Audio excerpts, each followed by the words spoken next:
Ooh, that transition is faster than normal. Hello, everyone, and welcome to Push to Talk, a weekly show for gamers and non-gamers alike that aims to answer your questions concerning relationships and mental health. Listener participation is crucial given our format, so if anyone has a topic they'd like us to talk about or a specific question for us, we encourage you to post that in our Twitch stream, live right now at twitch.tv/pushtotalkradio, or email us at pushtotalkradio@gmail.com.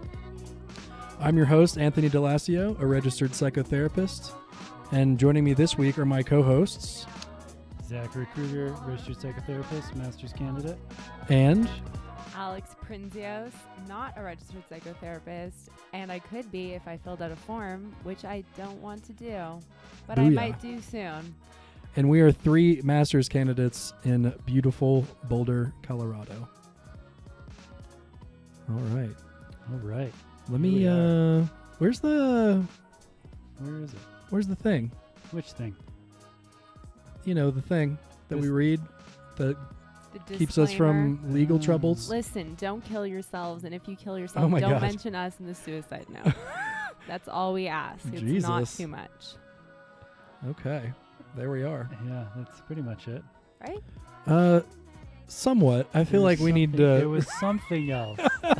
There's something else There's there. another piece. All right. Well, what do we got tonight, guys? I think tonight we were going to talk a little bit about self-awareness and empathy. Uh-huh. Empathy. We're going to talk a little bit too about Ooh, can we talk a little bit about selfishness? yeah. I like that. I want to talk about selfishness. And I think we were going to do the Reddit thing again, right? That's kind of what we do here, right? Totally. I love the Reddit thing. The Reddit thing's been working. Mhm. Yeah. I'm worried that when we just started, I had two musics coming through, Mm-hmm. but I think it'll be okay. We still have music coming through too. I know. Okay. All right. Yeah. So before we begin, we want to start and end each show with our disclaimer. So Push to Talk is a weekly show where we'll be talking about life, relationships, mental health, addiction, gaming, and everything in between. Zach, Alex, and Anthony are MA candidates in Buddhist psychotherapy and mental health professionals who work in addiction counseling, sex offender treatment, anger management, and crisis work. And of course, well, Zach and Anthony are gamers. Alex is not. No. So- No, but uh, Alex is, though. She just doesn't want to admit it. Maybe. I That's play right, yeah, a she lot wanted of to play- Minesweeper. Yeah. So the nuts and bolts of this disclaimer is the hosts and moderators of this show are not providing therapy and or therapeutic services. Advice given on this show is not an alternative to seeking professional help. The team behind Push to Talk is not responsible for any decisions viewers may make regarding their own mental health. If you or anyone you know are in need of immediate help, please call emergency services at 911 or find a crisis center near you, crisis hotline near you, that can be found at the link on our Twitch stream, our YouTube stream, which we're actually not streaming to tonight because we're recording locally, which is kind of cool. Boop, boop. Doodly-doo. And yeah, we just encourage you to do that. And yeah, if you're in immediate need, please seek some help from someone who can help you. Which we can't. Yeah, 'tis true. Okay. No music. All right, so empathy. Empathy. Right. Empathy. So, What are y'all thinking? well, you know, I'm going to put this link here for this article. Yeah, that and we're I'm talking actually gonna pull this up. Is this the one for today? That's it. I'm glad you have that there because I'm going to run out of battery. Okay. Y'all bring your chargers. You ran out of battery last time, didn't you? I did. Yeah. Oopsies. You guys, I feel like I don't have that much empathy. Really? Yeah. Huh. It's kind of scary at times. Say more about that. Um, How do you notice it? I feel like it's really hard for me to think about what the other person might be feeling in a conflict. Mm-hmm.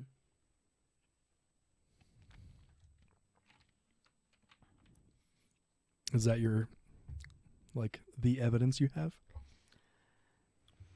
Yeah, and I can be kind of a bitch sometimes, you know? Uh-huh. And kind of like unapologetically. But fuck, it's such a hard line because maybe I'm just being empathetic towards myself, you know? Being Mhm. empathetic towards Or not being yourself. empathetic towards yourself? No, being empathetic towards myself when I'm acting selfishly, Oh, you know? okay. Yeah, I can see how selfishness, like if someone's being selfish, you may think that they don't have empathy, right? Like, Yes, and you actually talk about being selfish a lot. I do. You do, yeah. Recently. And what's so interesting about what you said is that I don't see you as unempathetic. Like when you're being selfish or displaying selfish thoughts or whatever, I don't see that as like in conflict with my feelings, you know? And maybe that's a good place to start with like what empathy is. Yeah, what is empathy? That's a good question. Mm. Well, What Webster's dictionary says Oh God, please don't pull up the. Should we? no. Webster's dictionary says that Wedding wedding is a the fusing fusion of two metals. All right. Yeah, Did we yep. get feedback to stop doing office references? No. No, and if we one ever did, said I'm it. sorry, I'm not going to take that Yeah. feedback. How unempathetic. What does it say in the article here?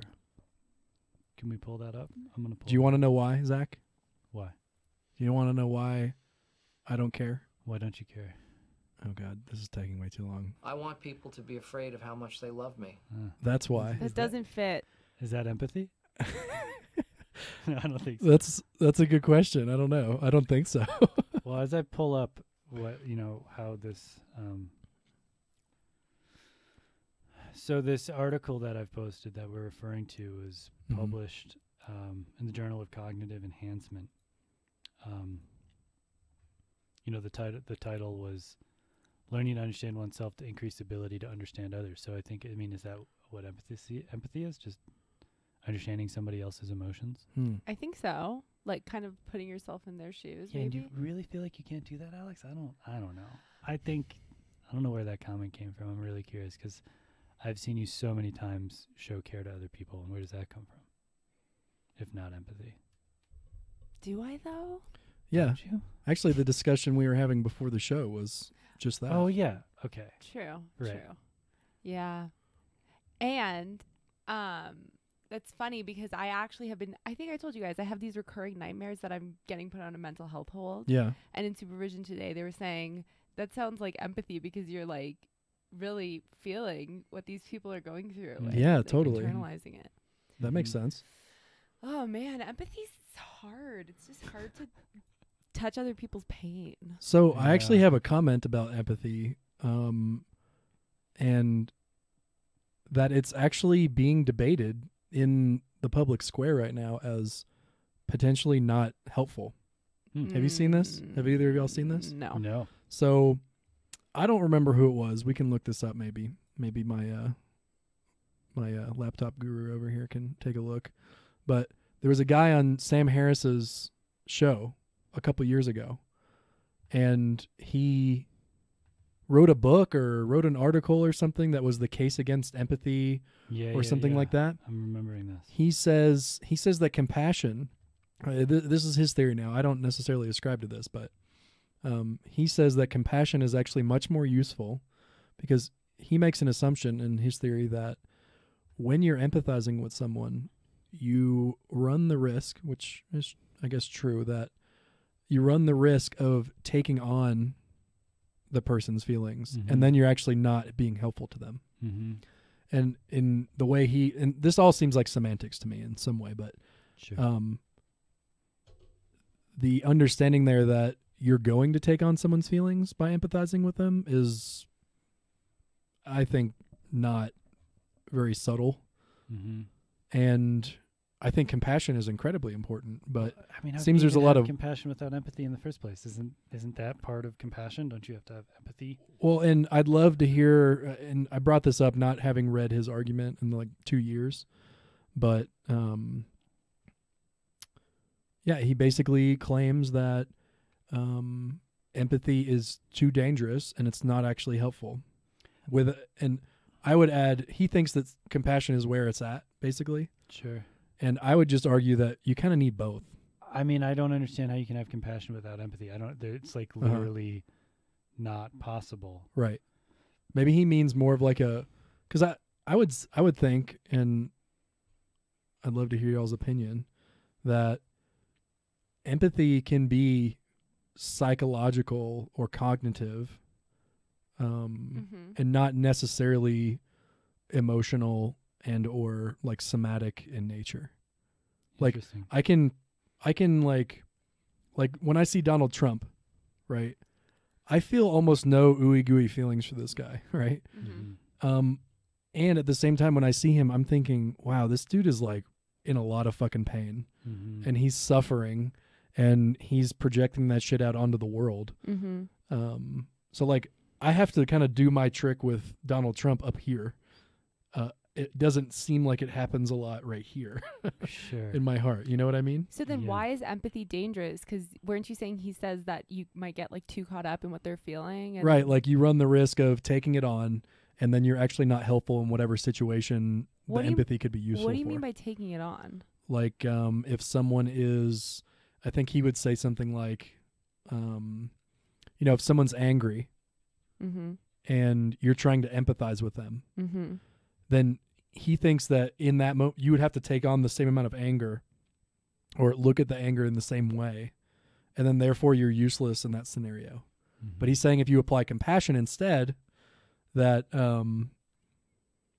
you're in a much more rational place and able to work with that person's suffering more reliably. Okay. So what are we drawing the line between empathy and compassion, or what's the difference? It's Well, a great question. I know compassion literally means to suffer with. Uh-huh. That's the root of the Mm. word. And I think it's like, it makes so much sense because it's like you're willing to touch and feel that person's pain. Uh-huh. Whereas empathy, I liked what you were saying, Anthony, that it's more, it seems like it could potentially be more cognitive. Right. Like even in the article, it was talking about internal family systems, and it's like, oh, I can see how this person might, like, their inner critic might really be acting up, and that's why maybe they're acting in this way or something, Mm-hmm. which I guess is different from actually feeling the pain that they might be experiencing. Totally. So this guy's name is Paul Bloom, Okay, Paul Bloom. and Yale, yeah, he actually Yale. MIT. Tell him what's up. Ew. Tell him what's up. JK. Yeah, he literally wrote a book called Against Against Empathy. Yeah. I mean, if all you're doing is empathizing and all you're doing is getting all muddied up with someone else's emotions, and I know you're bringing up the whole idea, like, I guess I don't know, are you empathizing with Donald Trump to understand his predicament? I almost feel like empathy requires an emotional attunement. Without that, it's not actually empathy. It's something else. I don't know what to call it. In my better moments, maybe. I mean, maybe it's understanding. Maybe you're just like, you can Yeah. understand Donald Trump, Right. but I think the piece that makes it empathy is having the emotional attunement to what's going on for that other individual. Uh-huh. And I can totally see why, if that's all you're applying to help someone, Yep. it's actually not very helpful. Just to, I mean, I think it can be, right? Uh-huh. For someone, it's validating feelings. It could do a lot to just be with someone in their feelings. But if that's all you're doing, Was that me? whoa. Holy shit. Oh yeah. The desk moves. Oh my God, this is so high tech. Holy shit.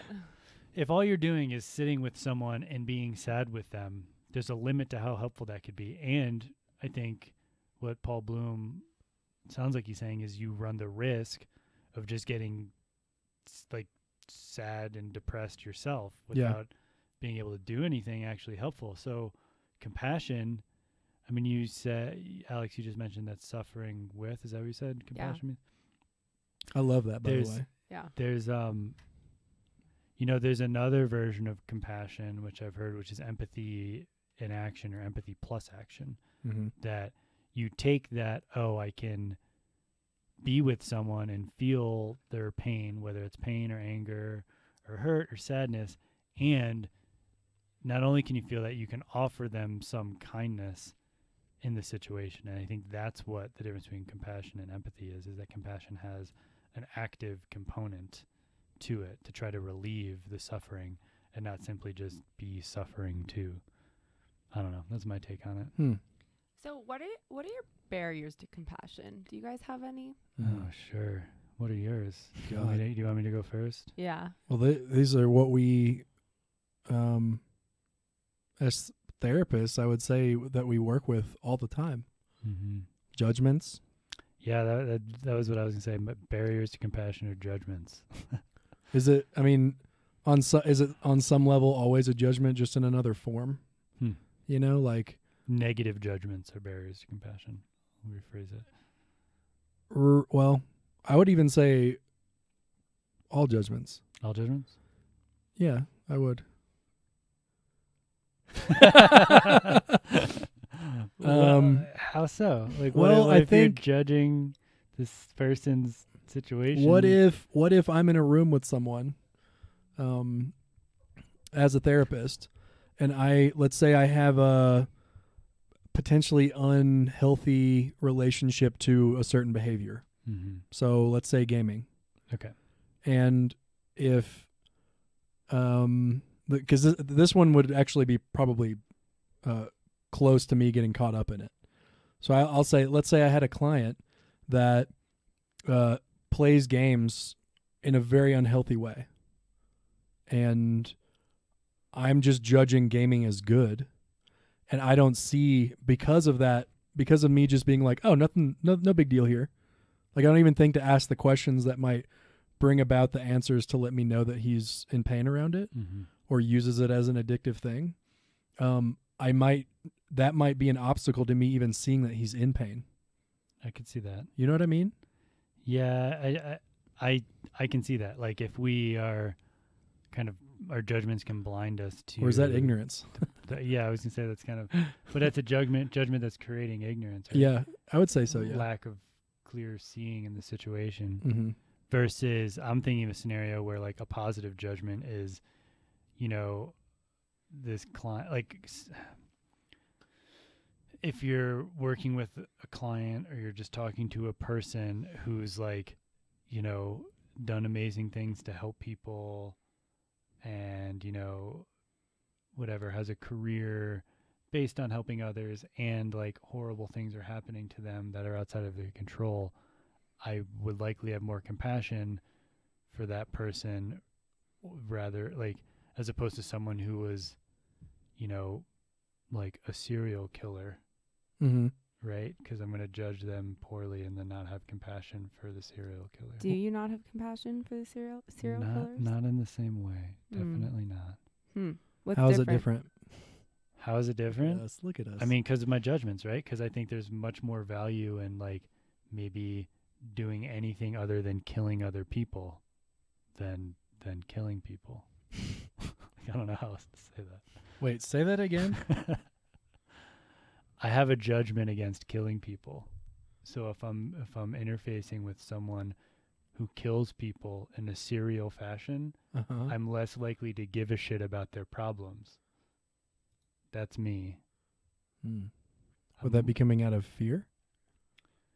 I think it would be coming out of compassion for all the people that they killed. Right. So is everyone not inherently deserving of compassion? Like, probably. based on what, if they do something that you have a negative judgment about, then they're no longer deserving of compassion? Well, I'm not the end all be all of who's deserving of compassion, but I'm definitely a human being and I know the limits of mine, and it like I have trouble extending compassion to people that do fucked up things to other people willingly. And so where is that line? I don't know. Where do you draw that line? Have you depends. ever done something fucked up to someone else? Because I sure have. Sure as hell have. Yeah. I'm not a serial killer though. Aren't you? Metaphorically. If I was a serial killer, Yes. would you all invite me to be on this show with you? Maybe. Would we know Not. that you're a serial killer? What's your type? I'd probably avoid you. Yeah, I don't know. I mean, you know, we're talking about some weird shit right now, Mhm. right? We're talking about serial killers and empathy for serial killers. And I think someone out there needs to do this, right? I mean, this has come up in other conversations where, I mean, let's just dial it down a notch and talk about, Hitler? well, let's just dial it down even further. All right? I'm talking about like drunk drivers, okay? Yeah. There's a lot of people out there who don't give a shit what happens to a drunk driver who like gets drunk, crashes his car, and kills a family of 5. Yeah. But someone out there is like probably someone for this person to get the healing they need. Someone out there needs to be able to provide compassion for them. Mm-hmm. I'm not that person, and I know that, and I'm okay with that. Right. So this makes me think of, do y'all know this psychologist? Y'all know about the Iceman? No. From Top Gun? So this guy, Richard Kuklinski,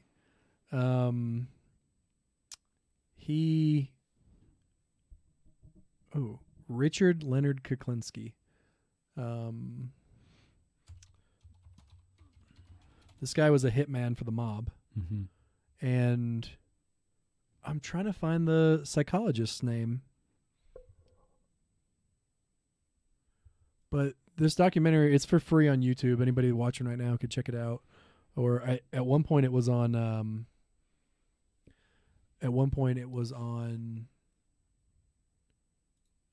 Netflix?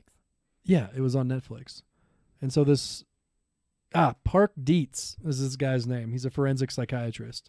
Mm-hmm. He's the guy that's always on the news networks right after a mass shooting, Mm-hmm. telling the news networks to stop talking about the shooting.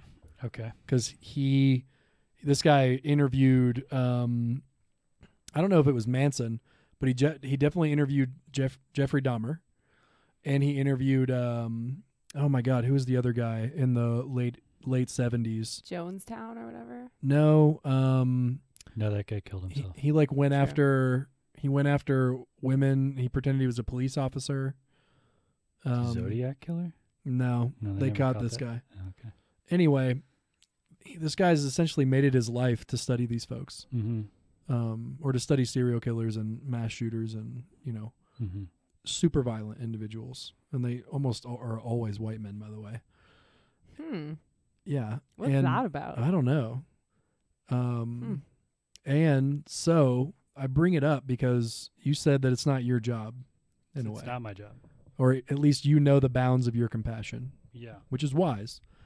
So this guy, if you watch these Iceman interviews, it's incredible. It's like a 2-hour interview, and it's over a couple days. He sits down with them. They talk about, all the killings that he's done. I think during the interview, he admits to several other murders that he committed that he hadn't previously confessed to. And he goes into detail about them. And this psychologist tries to essentially, here, you can turn this off and move it. Yeah, just make sure to turn it back on when you need to. It's just this right there. So he interviews this guy, and this guy is like, at one point, the psychologist, stop moving this. We just keep doing this back and It's Yeah, forth. just but his fucking thing pull it is on my too- face. His thing is too short. I thought That's you what liked she him said. short. No. Medium size. Medium size. And tall. Okay. No, Yeah, you not want to. tall. You said You tall. like tall? Yeah, you like tall Ta- guys. ta- oh, I thought you were talking about dicks. Medium No. medium dicks. That's Medium dick. that's Tall maybe people. All right, so it's about time for the sex show. We need to do this next week. All right, let's fucking do it. So, long story short, end of the interview comes along. I mean, this guy like actually told the psychologist during the interview, you know, when you just asked me those questions, I thought about killing you, like right now. Wow. Whoa. And he was like, Why? well, was it that I was questioning why you killed these people? And he said, yeah. And he like started like wringing his hands. I mean, he was in the killer mode in that moment. Mm-hmm. And towards the end, and I'll never forget this. You know, this guy's just like hardcore. He's killed dozens of people. He asked the psychologist at the end something like, do you know why I am the way that I am? I mean, that question alone, to me, tells volumes about this guy's awareness of what's going on with him. That makes me so sad. Right? Mm-hmm. Yeah, there's your empathy, Alex. There it is. He knows that something is wrong about killing the people, Mm-hmm. and yet he, you know, can't help it and wants to know why. Like on some level, he wants an explanation as to what happened to him. Mm-hmm. And the psychologist actually tells him in this moment, he's like, you know, what we know about people with violent tendencies is that they usually have really rough upbringings. Mm-hmm. And violent and abusive upbringings, especially as infants, not getting their needs met, like basic needs. And, you know, it goes on and on. As the psychologist is talking, this dude starts crying. Oh. And it's like, I mean, a pure window into this guy's humanity. And so when you say it's not your job, makes complete sense, right? Because there are people out there whose job it is to like do this work. And maybe at some point we will, you know, learn enough about, I mean, we actually know right now, just stop abusing children. Sure, right. Yeah, Right. Yeah. And infants and whatever. I mean, it's not going to happen. It's an unfortunate Mm-hmm. part of humanity that, you know, we do these things to It's each a other. cycle. It's a cycle. Yeah. And all we can do is, I guess, on some level, hope that it cycles down slowly over time. It's not going to disappear. Not instantly. No, but I don't know. I thought that story was kind of appropriate because even this guy, they call him the Iceman, started crying Mm-hmm. when he was told that there might be that he was hurt, Right. and that might be the reason that he hurt others. Yeah. Yeah. It's like the Iceman warmed up a little bit in that moment. The Vajra. Vajra. Oh, Ooh, look at that. Yeah. I who mean, brought the damn? Where's the bell? Fuck. We got to get a bell. We gotta get a bell. Yeah. Ding. What do you think? So I mean, but this, I wonder. This is like, does this lead back to the idea of understanding oneself actually breeds more empathy? Is that what happened with Iceman right here? He got a glimpse of understanding to himself. I mean, I don't know. Maybe not. Maybe that's a stretch. But I'm still curious about this idea, right? I mean, we're talking about empathy. We're talking about empathy for this person, empathy for that person, and you know, some people can have empathy for these people that do horrendous things, and some people can't. Yeah, I would say that in that moment, he didn't believe that was him, Mm-hmm. right? Like, an intervention that was actually used on me recently in therapy that was like fucking amazing, and I want to use it forever. My therapist just looked at me and said, "Where'd you learn that?" Mm-hmm. Just like Mhm. simple like that. And it like opened me up to this idea that I had internalized something. Right. So it wasn't inherently you. Right. And so I think Right. in that moment when he said, "Do you know why I am this way?" He on some level was sort of shining through to his belief in his basic goodness in a Mm. way, Mhm. you know? Mm-hmm. So yeah, to answer your question, yes, I think that he knows that he's good and that some bad shit happened to him. And he knows that what he did is also terrible. Right. Like those two things don't have to be necessarily separate. Mm-hmm. Yeah. I'm curious about like your personal experience too of self-awareness, and if that, how you think increasing self-awareness has led to more empathy for you as an individual, as a counselor in training. I mean, I feel like self-awareness really helps me empathize with myself, you know, and give myself a little bit more compassion that I hadn't been doing. But I haven't really thought about how that might extend to how I see other people. Actually, you know what? I think the more and more I see that my my destructive patterns are coming from a place of pain, the more and more I remember that if someone else is acting in any kind of like aggressive or destructive way, it's ultimately coming from a place of pain.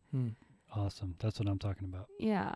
That's what I like hearing. Yeah. So I guess so. Yeah. I mean, I think I've had a similar experience of, I can remember, you know, being in a shitty place and acting in a shitty way, and really having a similar thought when I see someone else acting in a shitty way, being like, you must be in a shitty place, because otherwise, why would you be acting this way? Yeah. And it, you know, and it's, I think in certain ways it's made me a better counselor for sure. When I'm talking with someone and they're expressing like a lot of anger at everyone and taking no responsibility for their own actions. Yeah. It's like, yeah, I've been there. I know what that's like to be super mad and want to blame everybody else.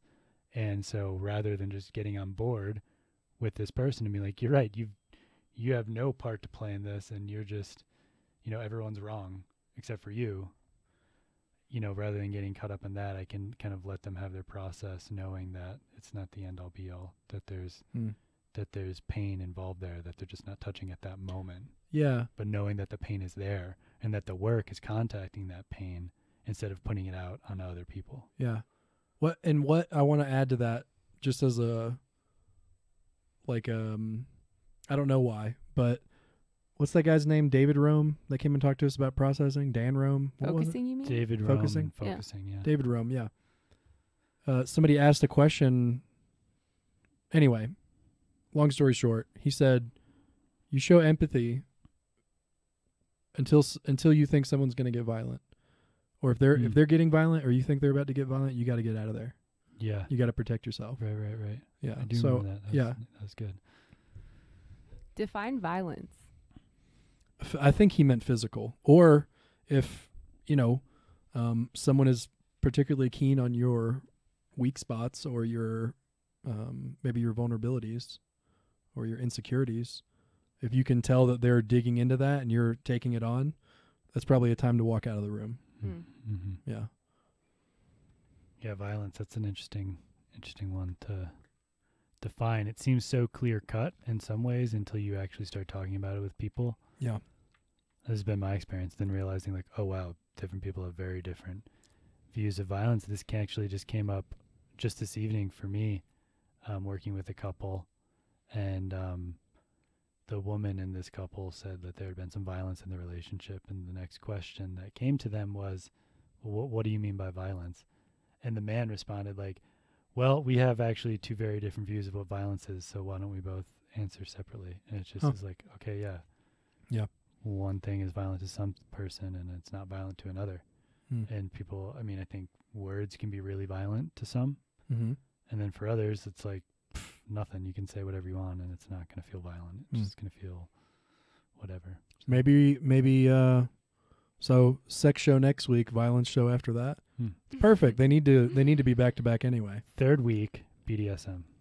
Okay. Ooh. Or how about we do sex, BDSM, then violence? Okay, taper it down. Okay. Or up. So I'm noticing down. Up, down, upside down, whatever you like. Yeah. Whatever suits your fancy. We'll cover that next week. So I'm noticing our time, and I'm wondering if we can wrap this up in the next 2 minutes and move on to our Reddit threads. Let's do it. Yeah, I mean, any other final thoughts about, does self-awareness create more empathy? Well, I'm thinking, what are some practices to increase empathy and compassion? Well, you know, can you pull up the board over here? Because there was a short list there. Loving yourself. That's the first thing that comes to my mind. Right there. Right under the what? Right under the number 7. No, that's how to improve self-awareness. What did you ask for? I said, how can we increase our empathy? Compassion. I'm thinking like Well, the- immeasurable practice kind of thing. Oh, okay. Well, I was thinking improve your self-awareness and you'll improve empathy. Yeah. I mean, obvious answer given our background is meditation, Mm-hmm. Tonglen, loving kindness practice, 4 measurables practice. And really, I think at first, even though, we've learned that it's difficult for Westerners to apply loving kindness to themselves, Mm-hmm. working up to that point. Yeah. Yeah. Or even starting with yourself. Yeah. Or even starting with others, honestly. Yeah. Which I think Forgetting yourself. we've been told, and it was my experience too, that it's actually easier for me to start with others Mm-hmm. than myself, which I feel sad about sometimes. And that's slowly changing. Yeah. Nice. I had this thought just the other day, realizing that it's actually easier for me to start with imaginary people.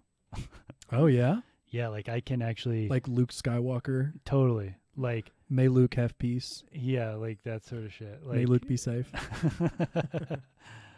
but it's like it's so it can be a confusing process for me where like things in my life can be maybe not going very well. Yeah. And I just can't even feel the pain of what's going on. Mm-hmm. But then I can watch like Stranger Things and tear up when when Eleven and Hopper are fighting. Yeah. Right? Because like that's easier for me to contact when it's just totally outside of myself or anything. So we share this, oh yeah. and I would say that this is one of the primary reasons. Well, I'll speak for myself. It's one of the primary reasons I get really into video games. Totally there with you. Yeah. Wait, what? I mean, I fucking cried. I texted We you. both cried. Yeah. So I don't know if I told Alex this or if I said it that one week that we watched or Yeah, talked you about did. BlizzCon. Mm-hmm, mm-hmm. Yeah, I cried at a fucking trailer for a expansion to a video game I played Totally. almost a decade ago. I'm just sitting in front of Barnes and Noble, just like the fucking waterworks are going off. Mm-hmm. Yeah. Yeah, I mean, there's actually a lot I feel like I could say here. I don't know if we want to open this up to more or to move on to the Ask Reddit, but there's a lot here in terms of Yeah. why it's easier to access the emotions like when relating to a fictional character. Right. But maybe I don't know. What do you Why? think? Why is it easier? Maybe because they're like idealized in some way. So what I'm going to say here is a bold statement. Okay. I think it boils down to on a limbic level, on a pre-verbal level of right when we're learning information about the world when we're infants Mm-hmm. and actually learning the message that the world isn't safe and therefore I'm not safe to show up as myself in the world. Mm-hmm. Mm-hmm. And I think if that is something that someone adopts at a young age, they're not even aware of it, and it can create the conditions for which it's hard to touch into one's own emotions because that's unsafe. It's hard to show emotions because that's not safe. But if it's happening out there, it's okay. Uh-huh. And like I said, I think this is a much bigger conversation, and this idea comes from probably various places, particularly Hakomi character strategies, Uh-huh. which is something I'm just starting to study, and which is based in part by Reiki and body postures, which is a whole field of interesting things. And I can't, I'm not an expert on any of this stuff at all. Yeah. But just reading through some of the Hakomi stuff and really identifying with what they call the sensitive withdrawn character strategy, Hmm. which explains a lot of what I just said. These so character strategy being something that somebody develops in order to move through the world, for better or for worse, judgments aside. It's just we all find ways to move through the world that feel safe for us. Mm-hmm. And those that adopt the sensitive withdrawn are really prone to engaging in fantasy. Interesting. Yeah. So it's almost like the reverse, like using empathy with other people to increase empathy with yourself, Mm-hmm. which is interesting. Interesting. I say we move on to some Reddit stuff. Yeah. Maybe Let's touch on this do another it. day. Yeah. Because this sounds like we can incorporate this into our archetype show. Yeah, I agree. We Yeah. basically have a year worth of content planned out at this point. Totally. Yeah. All right. So at some point, we're going to have some fancy audio cue to let people know that we're switching over. Mm-hmm. But for now, I think Michael Scott will have to do. Mm-hmm. Oh, God damn it. This happened again. Yeah, well, maybe next time you will estimate me. That has nothing to do with this segment, but Whatsoever. what we're going to do right now is we pull up some threads on our relationships and our Ask Reddit on Reddit. Mm-hmm. We read out the question and we answer it live here. Yeah, it's basically advice giving. And, don't And- always want to give advice. And ambling conversation. And ambling conversation. So, y'all ready to get started? Personal anecdotes. Mm-hmm. Yeah. Let's do it. Now, so this is a long one, Mm-hmm. but for those of you listening, maybe on a podcast, because first show that's going to be audio only. Audio Woo! only. Woo! Or available audio only, also video. Mm-hmm. Anyway, I'm going to go ahead and read the whole thing. And maybe without the updates. Yeah. No, there's some clarification stuff in there. I'm Okay. just going to read the whole thing. This is going to take a minute. Sit back and enjoy the dulcet tones of my voice. Yeah. Can you get that radio voice going? Little bit of this. Is that what you mean? That's what I'm talking about. Okay. My roommate, 28 female, tells me, 30 male. Is this the one we were going to do first? Sure. It is now. Oh, wait, no. Oh, yeah, it was. Just do it. Me, roommate 28 female tells me 30 male, I'm not allowed to bring my girlfriend over anymore. That's already tantalizing. No. My introvert roommate told me I'm not allowed to bring my girlfriend over anymore because it makes her uncomfortable. She stays in her room all night and day and has never spent any time in the common area, which is where we stay. We literally watch TV and then she goes home after that. She never sleeps over. We are not affectionate or anything either. Am I in the wrong for bringing someone over often without asking? She comes over 2 times a week. No. The answer is no. All right, hold on. There's some updates. Can we get a sound for when the boss ass bitch brings out? Yeah, we can. Like a whip or something.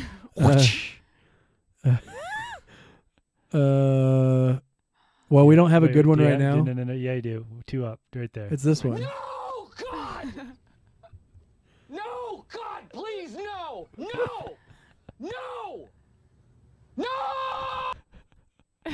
Alex has spoken. Uh-huh. Let's turn that up a little So are we good with this one? Are we going to move on? Or bit. All right. Next question. So the update. I've talked to my roommate. She said the girlfriend can come over occasionally, but not every week, What? That's and especially not 2 or 3 times a week. I- Roommate like- will not hang out with me when I'm by myself and stays cooped up in her room. When I first moved in, I've asked her multiple times to hang out and socialize to build a good relationship, and I've offered to make dinner together, but to no avail.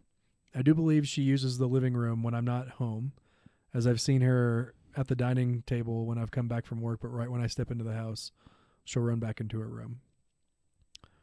Interesting. mm-hmm. There's more, Well, okay. So but it's from them already talking to her. she's not even in the common area, and she's in her room, and the girlfriend Yeah. comes over twice a week. Like, that's like not even anything, and they just watch TV and she goes home, and she you- doesn't even sleep over. I wonder, Like what? do you think Alex is having feelings about this? I think Alex is I'm not having feelings. definitely empathizing You're with having this guy. feelings. Are Say you more. empathizing with this guy?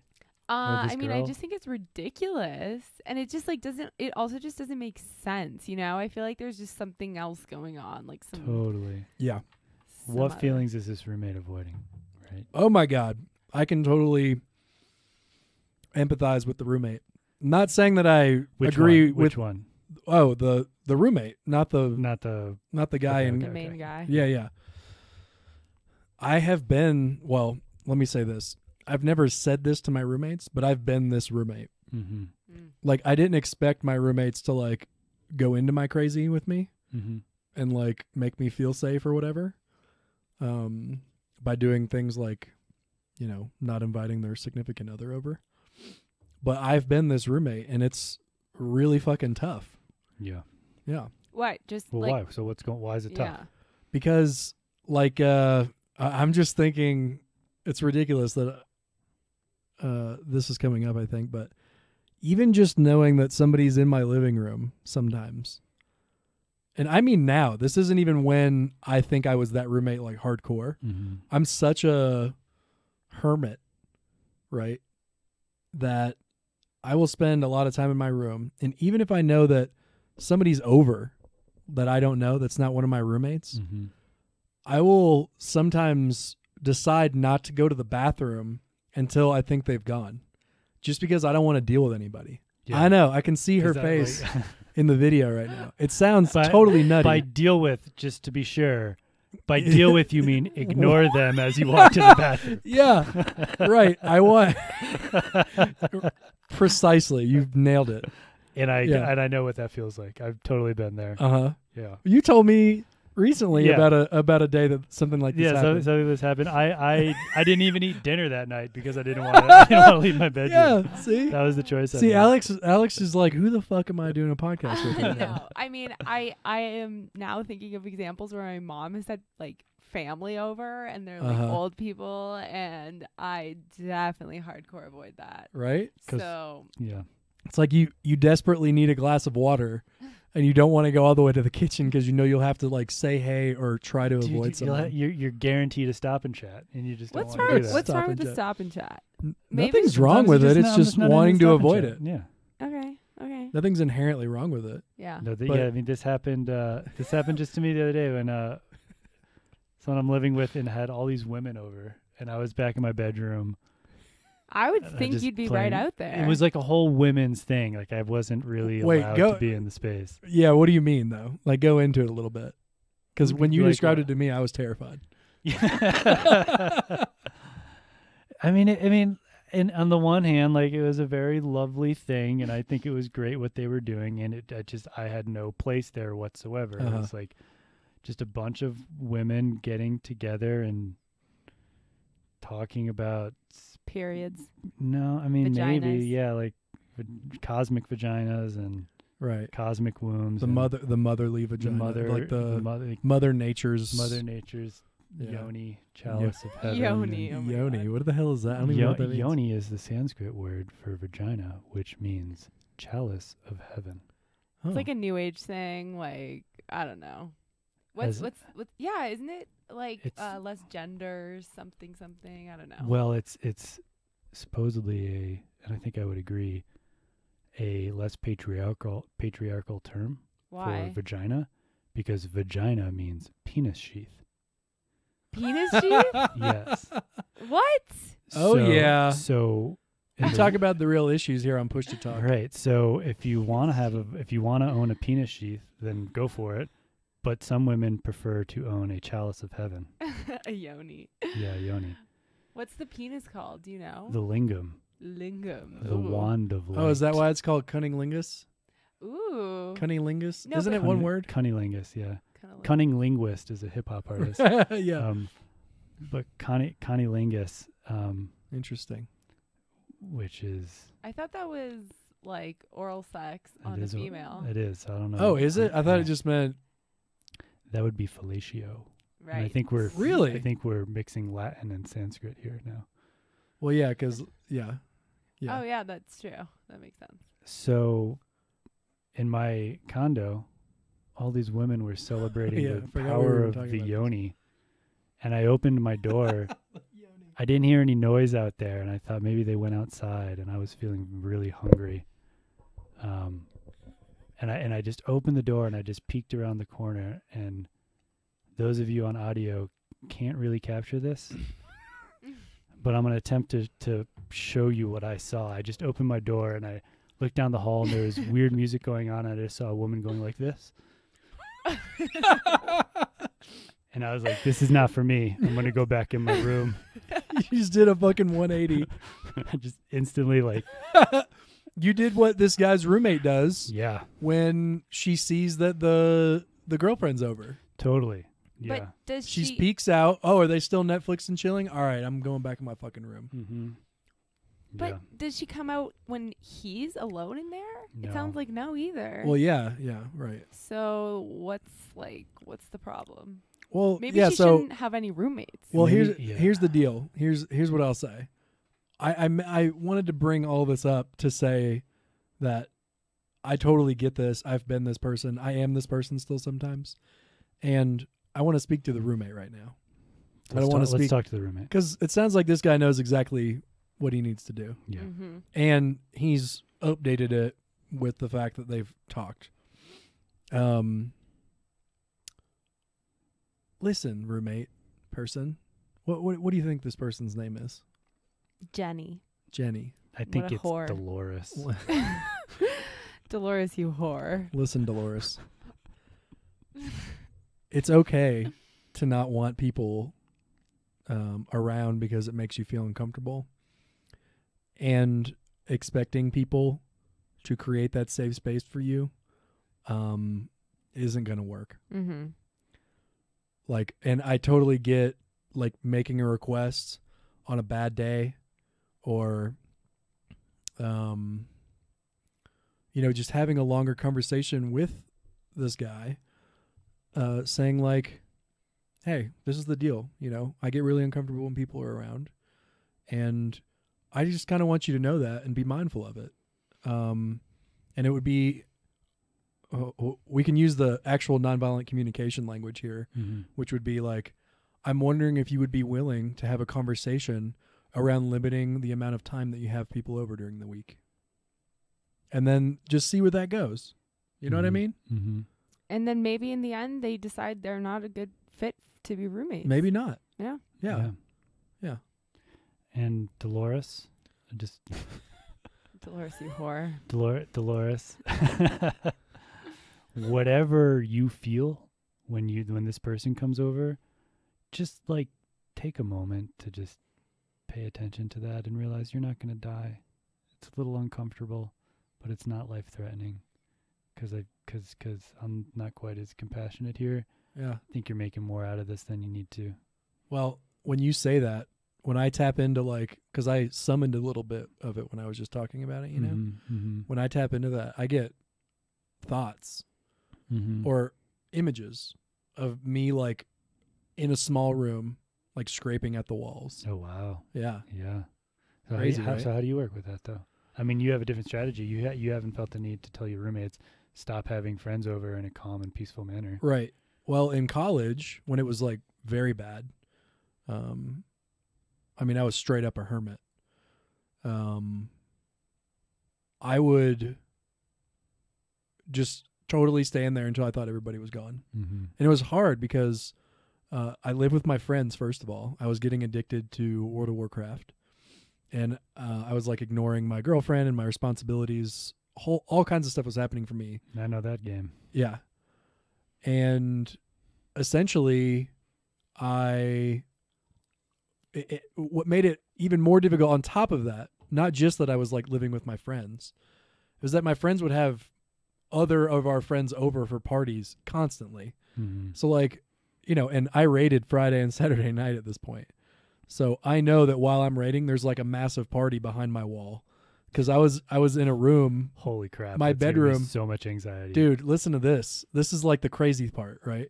It wasn't even just that. It was that my room opened up into the kitchen, basically, into the like Holy living shit. space. So you're trying to raid and people are playing beer pong and shit? Yeah, like, it's not right- even oh that my I have to God. like go down an empty hallway to get to the bathroom. It's that I have to walk through the sea of people playing beer pong and dancing or whatever was going on. So how many water bottles of pee did you fill up? Gatorade bottles, Mountain Dew bottles. More than I care to admit. Oh God.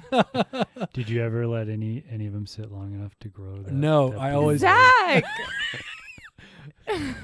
This is like, what's the guy? Langston Hughes, wasn't that the guy? The I don't know. plane Did guy? what? He did this. What did he do? Plane? What's that movie? The Snakes Aviator. on a plane? Y'all see The Aviator with No. Leo D. yeah, Leo.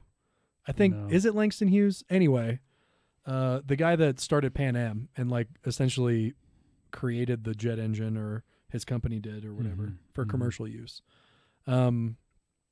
He fell into a decrepit state in his midlife Mm. and did this. He would hole up in his movie theater in his house. At least this is what the dramatization of the movie shows. Mhm. Okay. He would hole up in the movie theater of his house playing, like, I don't know, something on loop or whatever. I mean, this is like the 30s or something. This motherfucker had a movie theater in his house. He's like a in a gazillionaire. loop machine. And he would ask for pints of milk, and they came in like glass bottles. Uh-huh.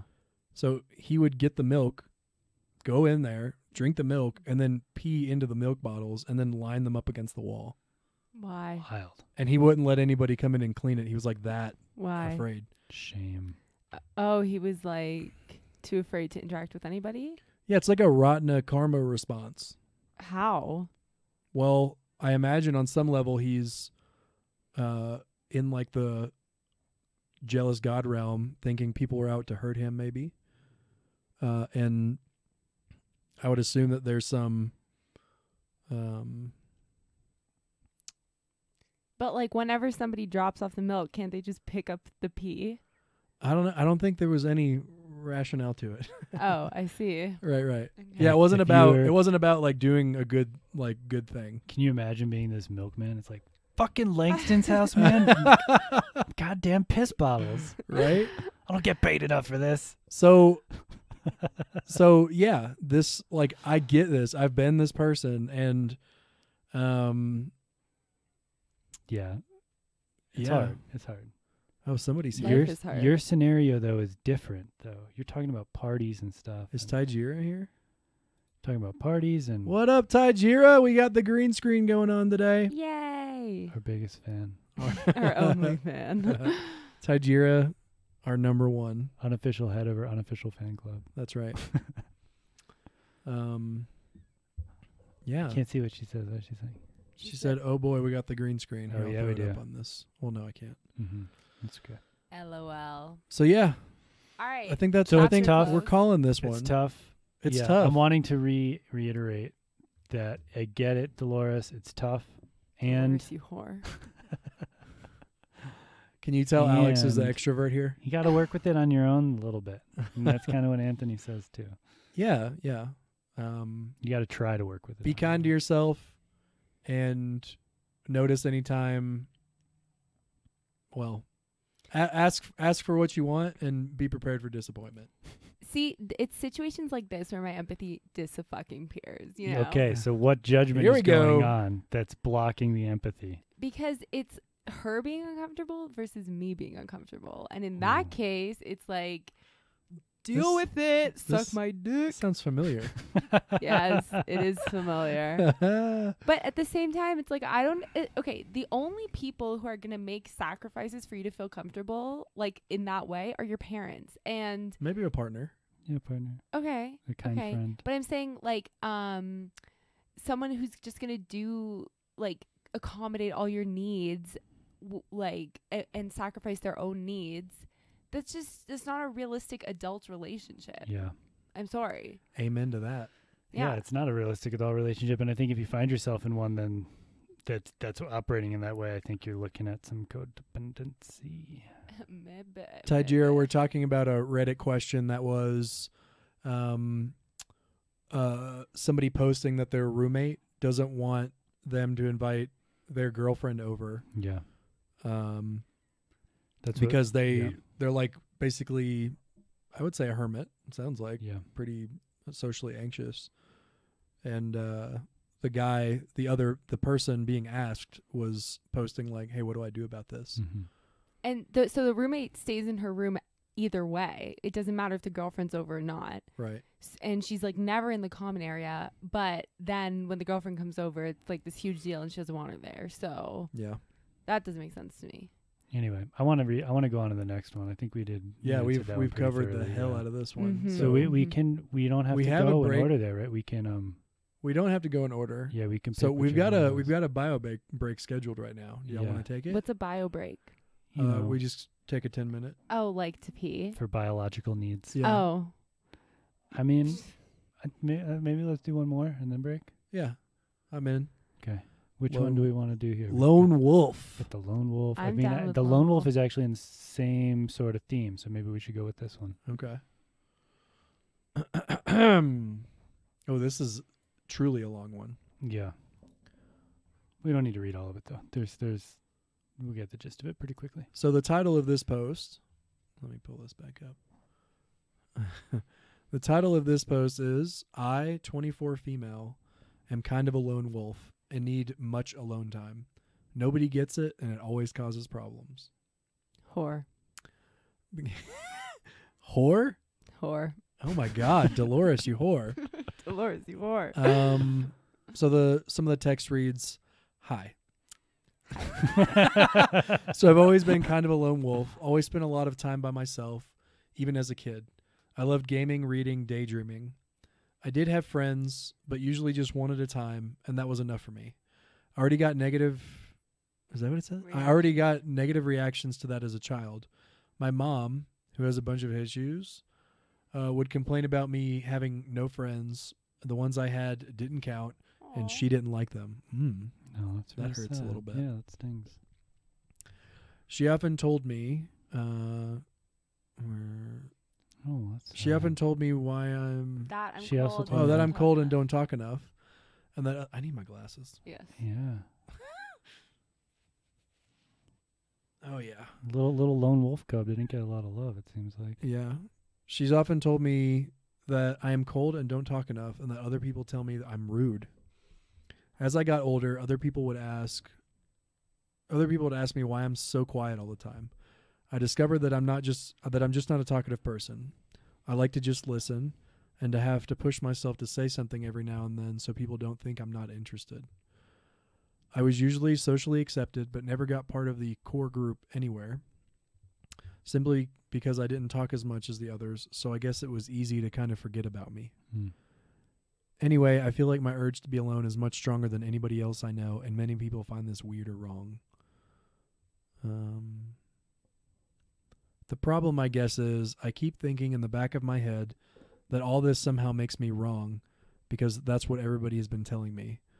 I'm aware that I like isolation and solitude much more than most people, and I have a strong feeling that this is me and won't ever change.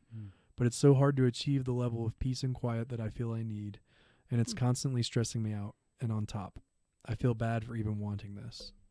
Wait, why is it hard to achieve the peace she needs? Why can't she just like move out on her own? So the too long didn't read is I'm pretty unsocial. I'm pretty unsocial person who needs a lot of solitude. Feel like, oh my God, I hate the writing. Feel like Dude, this makes me make it wrong. bigger.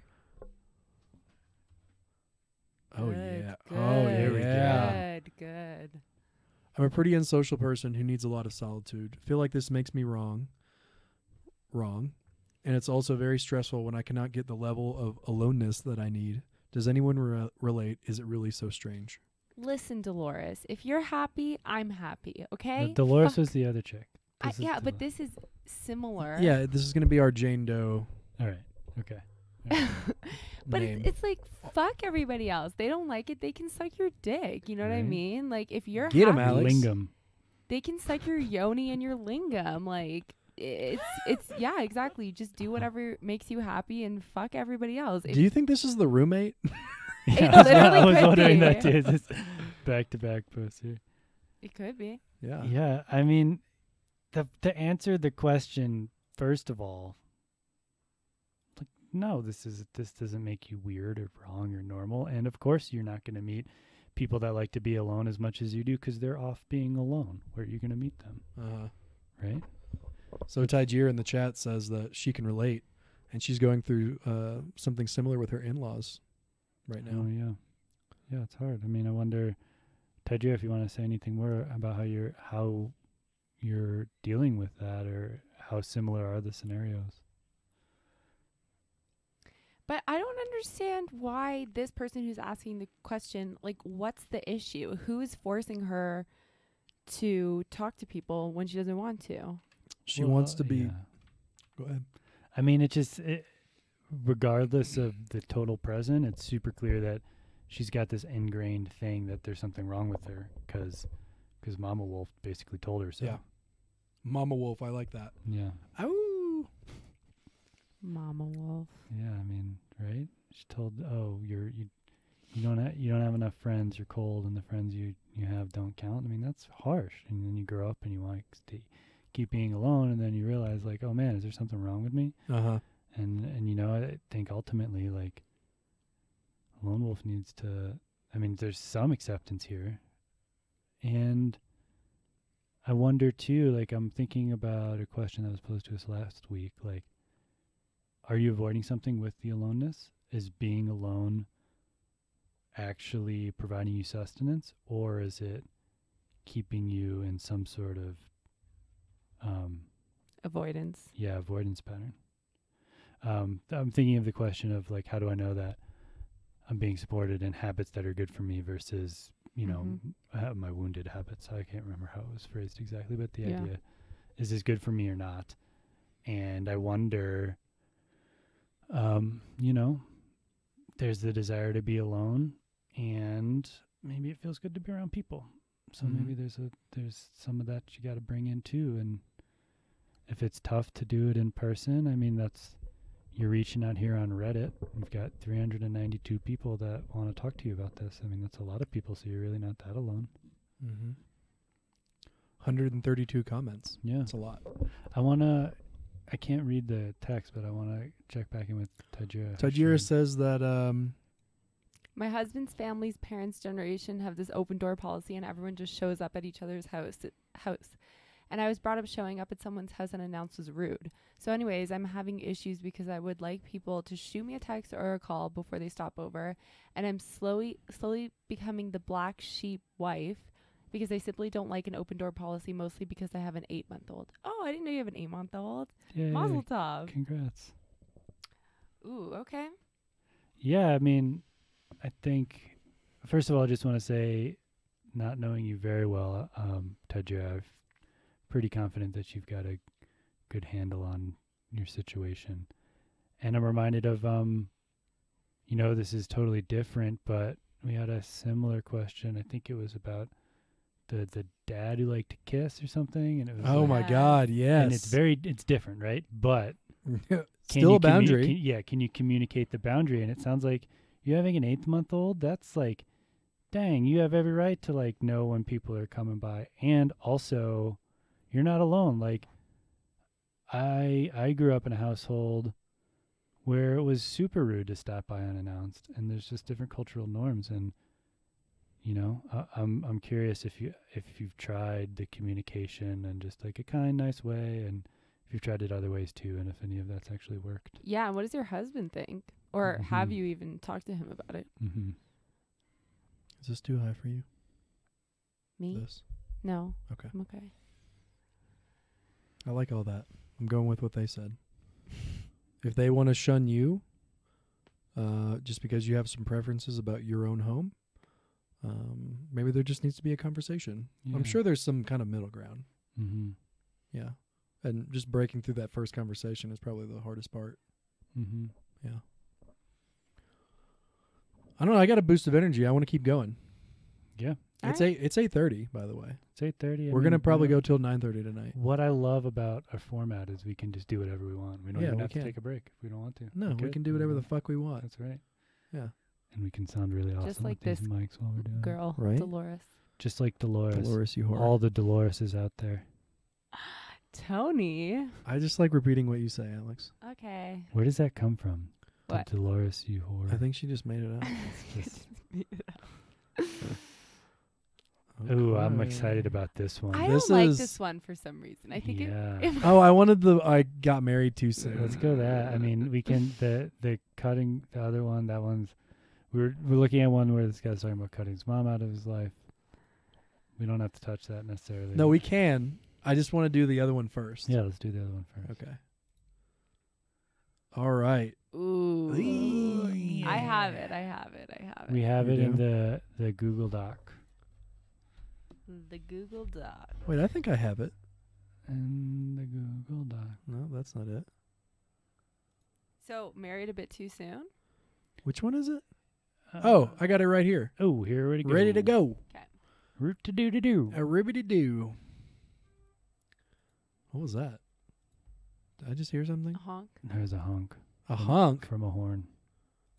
I'm not superstitious, but I am a little stitious. Okay. All right. Again with the non sequiturs. Mm-hmm. All right. So next post. I, 22 male, think I got married a bit too soon to my Wait, 22 I just want to female pause wife. you. I want to pause you. Did Tajira respond? And maybe we should check in with that before we move on to the next topic. Oh. So my husband knows, and he's basically on the same page as me. His mother knows how I feel about it, but I think she has this outlook that I'm just being difficult instead of understanding that people live differently. Than she does. Does your husband share? Oh shit, I forget his name. I think it's Ty. Gary. No, it's not Gary. I think it's Todd. You're making shit up, aren't you? Oh, I'm looking for his WoW name, but does he stand up to his mom, or is he just counting on you to do the same? Because I have a feeling You stirring the pot over here, big I guy? I am stirring the pot. It's easier sometimes to use our Ian. It's Ian. Ian. You know, it's close. Uh, Gary, Todd. It's Ian. easy, and I'm not saying Ian's doing this, so I want to be clear. I have no idea what goes on in your life. This could be totally wrong, and it can be really easy in relationship to use our partners to triangulate the issues that we're having with our family. Well stated. So if he has the same opinion as you, does he share it in the same way, or is he just ready to just not set that boundary to sort of quote unquote keep the peace? You know, And let you take the right? blame You for become the black sheep. Again, totally Total projection. total projection. Don't know Ian. Just let it go. Ignore what my mom says. Yeah. I mean, you do you. Yeah. Keep setting those boundaries, Tajira. That's what Yeah. I'd say. I say the same. Yeah, I mean, you can ignore what the mom says, but then she still might show up. And then what do? Just don't answer the door? No, well, that's tough. I mean, Yeah.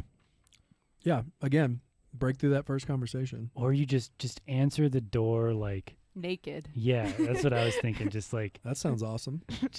with put all the music on, make sure there's smoke coming out of the kitchen, and just open the door in a way that the Smoke mom coming out of the kitchen? Yeah, She'll call the just- fire. just department. fucking make it look like the shit show's going on, and nah, that's probably not the best strategy. He's not confrontational at all.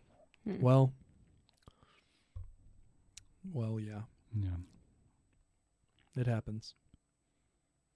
All right. Married a bit too soon? All right, here we go. All right, moving on. Thanks for participating, Tajira. Yeah, we really appreciate it. I, 22 male, think I got married a bit too soon to my wife, 22 female. Mm-mm. We've been married for half a year, before that, dated for a year, and known each other for 4. I want to begin by saying that I love her a lot, with all my heart and a little bit more. Oh, Cute. That doesn't make sense. shut up, Zach. He's being sweet. We were each other's crushes. Being sweet now, but you just wait. You wait until he gets those video games out and he gets disappointed. We were each other's crushes, and it was all fantastic. She was the first lady to give me the love that I need. Before we continue with this, Mm-hmm. Mm-hmm. Mm-hmm. how long do we know honeymoon phases last in relationship? Roughly. Is there a set? I've heard Max a year. 8 to 18 months. That sounds fair to me. I was going to say max a year, but I can see 8 to 18 months. Yeah. I mean, actually, I probably... My last relationship, probably it was 2 years of honeymooning. so, Okay. yeah. It depends for everybody, but Mm-hmm. honeymoon phase is How much can you delude yourself? I think is the question. Wow, so cynical. Well, it's true in some way, right? Yeah, how we much have you- we build up these unreasonable expectations that this Yeah. person is going to be able to meet every need that we have. right? Mhm. How long can you ignore all of your partner's faults? Yeah. Right. Yeah. Okay. So I'll say this. They've been married for half a year. They dated for a year before that. They're at a year and a half right now. Wow. Okay. The honeymoon phase is ending, Okay. and they're 22 years old. Can you fucking Get out imagine? of there. Don't get her pregnant. Oh my God, Alex, who's the cynic now? Mhm. Well, I'm being realistic. Yeah, that's what cynics like to say, right? I love Whatever. your smile, Alex. Get out of here. I know I'm being a jerk. Yeah. All right. We always shared and commented what we had in common. Talked for hours, just hanging out. It was marvelous. She showered with me with love letters, and I gave her my attention and support. We helped each other out of the holes we were in on our individual lives. We both were sure. We were meant for each other, and quickly agreed to marriage. Why would I not want to be with such a wonderful person all of my life? This guy sounds like Romeo right now. He's in it. Mm-hmm. I wanted to give her something she told me she wanted, a home. I finished college, got a job, and moved out of my parents into a small rented house. But she told me her parents would not approve of her moving in unless she married. And so we did. There you go. Oh, shit. Outside influences on marriage. Living together was sweet. We had each other all the time. All That the sounds time, sexual. in all the places. I learned to cook and started learning how to DIY, things I never wanted to do before. He typed learnt. Yeah. Oh, I learned to cook. I missed that part. Learnt. Is that a word? I think it is a word. I'm on the fence about it. We'll return to learned. Okay. I wanted Return. to ensure she had everything. Cute. Damn. Slam. Shit. No scrubs here. No. Gesundheit. Excuse me. Tidier just says no. I don't know what to, but that's hilarious. Time passes. My heart starts aching as I realize that some things are not as I expected them to be. Sure, the house is a bit messy, but I'm positive we can make it better. Okay, she doesn't quite like my cooking, and I don't quite like hers. No biggies. I can live with this. I start realizing that there's a rift beginning to form between us. Things we had previously affirmed we could overcome together. She's a Christian and I'm an atheist. She got a bit upset that I don't like going to church with her and took it personally. I try to compensate with other home tasks while she is away at church to make up for it. Ugh. Ugh. Do Personally, you have feelings, Tony? I do have feelings. What's the feeling? Make up for it? Make up for what? Mm-hmm. Yeah. Make up for just having your own feelings. That's Yeah. what it is. Beliefs. Yeah. Make up for not believing in a magician who can do magical things. I begin to wonder, is she the right person for me? A little bit too late. I always pictured us playing video games together, but every time I try to get her to play one, she doesn't like it. Not even single-player games. Not even single player games? What? I knew she was Holy gonna comment shit. about this. That's great. I was sure she was into video games. That's disappointing. I mean, How do come you on, not Alex. know? 4 years. 4 years. Did you ever see her play video? What? Gamers know. You get her within 6 months in front of a screen playing a game just to see what's up. Just so you know what you're getting Yeah. into.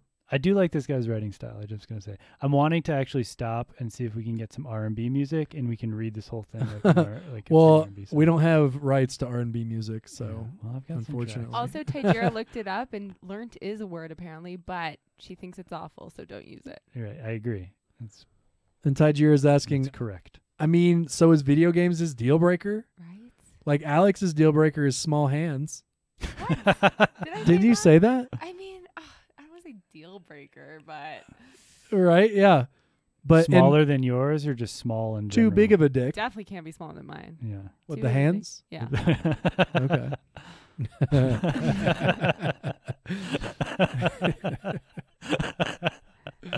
This next one, I feel a little painful. Mr. Zachary over here has been sick for about a month. 6 weeks. 6 weeks. So here we go. We're continuing. We stopped making love at her request. She has issues, and I respect that. I try to be supportive, but I can't help but feel rejected. This is not what I wanted. I need more information around that whole thing. Yeah, like what's the deal? Why does she no longer want? And Want I'll the- also say you can. Honestly, my gut reaction is she's the survivor of sexual abuse. My gut reaction is she's like, who the fuck is this dude I married? Do I really want his dick in me? Because I don't think so. What? Oh. No, that sounds preposterous. My Well, like reaction. if he's got all these issues, how she's got to be feeling the same thing. She's got to be feeling like this dude's cooking sucks. Yeah. He won't go to church with me. Yes. When I Why read is this he one always earlier, playing video games? Like, what's her story? God Like, damn it, Zach, you're on it. When I read this earlier, this is exactly what I thought. he is just putting it all on her. Like he's got all the disappointment, and it's like Jesus. she She's must probably be unhappy so too. devastated. Yeah. But my question is, because he writes this very specifically, we stopped making love at her request. making love at her. Does he mean we stopped? Like they're not having we sex right now, stopped. or like they might be in the middle They're of just in it. the middle of it. She's like, "All right, time's up. I'm done." It's probably a traumatic response, if I had to guess. Yeah. Right? I mean, she's probably just not pulling this guy's strings, right? probably Doesn't sound like one of those Ah, situations. pulling anything. No, I don't think she's like conning him the long con The way. long not. con. Long con. No. She wants that rented house. Mhm. That's Yeah. what she wants. Mm-hmm. I don't think so. I think she wants to own the house. Well, and I want to throw in a little Bruce Tifthammer here. Mm-hmm. When you say I can't help but feel rejected, I'm sorry, I don't buy that. You can. Yeah, you can. And I understand how you would feel that way. But take some responsibility. Uh-huh. I ask her to do a chore for our home, and I end up being guilt-tripped into doing it. Or neither of us does it at all. I feel like I do everything at home, and I can't ask her to help or she'll get upset. That's a little black and white thinking, I think. Let her get When you upset. say everything. Get her Mhm. upset. Make the explosion happen. I can't share my thoughts anymore. She'll probably feel offended or get upset. This is getting darker as it goes. Are y'all noticing this? This is why I said, just wait. He started off all Romeo, and now he's fucking. Now he's giving going her- in. Now yeah. he's going into Romeo. Now like he's the like- end of the story. Like, fucking. I don't Which know, some one? other Which one drank the Shakespeare, right? poison? Was it Juliet? Both of them. Juliet drank the Oh, poison, and okay. he Stabbed himself, right? Yeah. Oh yeah, because he started woke it- up. He from it. started as Romeo, and now he's like Macbeth, right? Is that what's happening? I don't know. Whatever.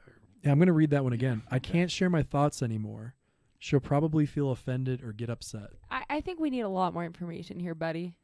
No matter how much I try to sugarcoat something or pretty please it, it never seems to get a break. I never seem to get a break. I love her and I want the very best for her. I know she loves me. She tells me every day, and we talk about our feelings every now and then. I keep promising that we'll be together forever. You're talking about your feelings all the time, by the way. But the picture keeps getting blurrier for each day that passes.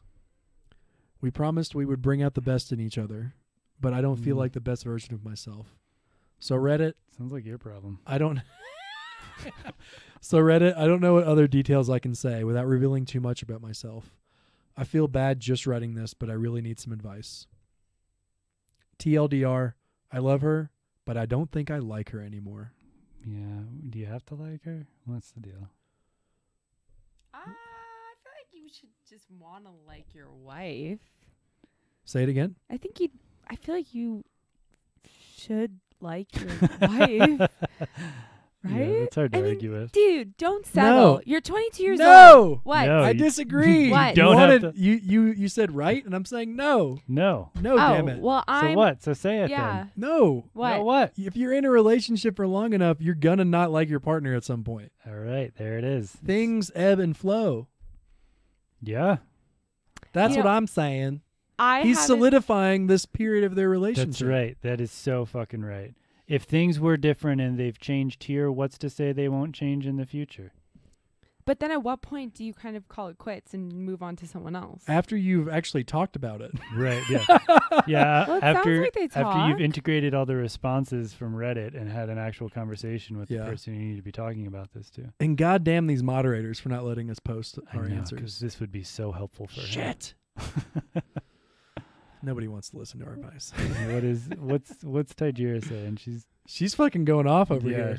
BRB, she says. Maybe we Uh, should take a bio break because I could pee. All right, so here's what we'll do. Do we have some milk bottles? We've just over- finished this. We're gonna get into it when we get back. Yeah, that sounds good. We're gonna take 10 minutes. Can we Yes. play some R&B. I don't Yeah, some know. R&B. Smooth I didn't really listening. prepare a. Can you YouTube like non-copyrighted R&B? No, I mean,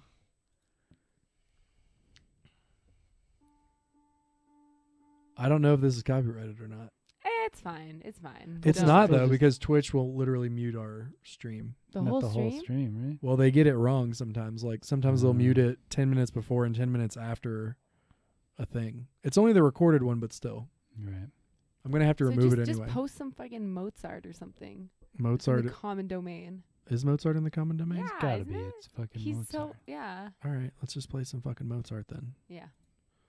But it has to be. But wait, Just rock out with if your somebody vodka. other than Mozart recorded it, isn't that not in the public domain then? I I don't know. Anything from that old ago, Okay. it's got to be public. Have I not downloaded it yet? Wow. Why don't you just YouTube it, bruh? Listen, Because Yeah? there's an easy way and there's a hard way and there's Anthony's way. that's right, Oh, and it's boy. usually the hard way. right. Mozart. All right, Relaxing classical music. we'll be back Yeah. in 10. Bye. Oh wait, not quite. Just fill the space, y'all. Filling Good job. Do you like space. do you like Mozart or Bach more? I'd have to go with Bach Why? because he's got a medium-sized cock. He's got he likes to rock out with his Bach out. All right. Thank you very much for that. We'll be back in 10 minutes. All right.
accompaniment. But the I like the by music. the red Mozart. light's not on. Right, that means it's not muted. Okay, that's very counterintuitive. Is it? Yeah. Red means stop. Red means record. Oh, that's true. Red does mean record. That's a good point. I'm Well, wondering if we can. should we just keep the music? This is No. it's lovely. Can Oh, we it stopped on its own. adjust? Is it? I don't feel like we need to tilt the camera a smidge. What? No, maybe not. What do you mean? I just feel like it's not centered. It's not. Maybe could- we're not center. Maybe we're not center. Right? Oh, we need to go your way. Move You further keep- away from keep- your short cord. Keep checking my fucking ear. Listen now, this is a family friendly show. Is it? No, it's not. No, it's not at all. Dolores, you definitely not. whore. Dolores. Okay. All right. So, we are back. long story short. Can we transition the scene? Oh shit. Boom. There we are. Heyo. We're back in the forest. The enchanted forest. She said she didn't see our faces. She's still watching. Tajira is You do real MVP. the fan among fans. Okay. So, So we're where back. were we? We're talking about. We're. I think Ah. I got married a bit too soon to my wife. Right. TLDR, I love her, but I don't think I like her anymore. You know, I'm really curious what other people have to say on this one for some reason. I don't know if we want to do that today. Oh, you mean the comments? comments? The comments, yeah. Okay, so I spent some time this week. I want to talk about this really quick. Let's talk about this. I messaged the moderators of the subreddit, Mm-hmm. and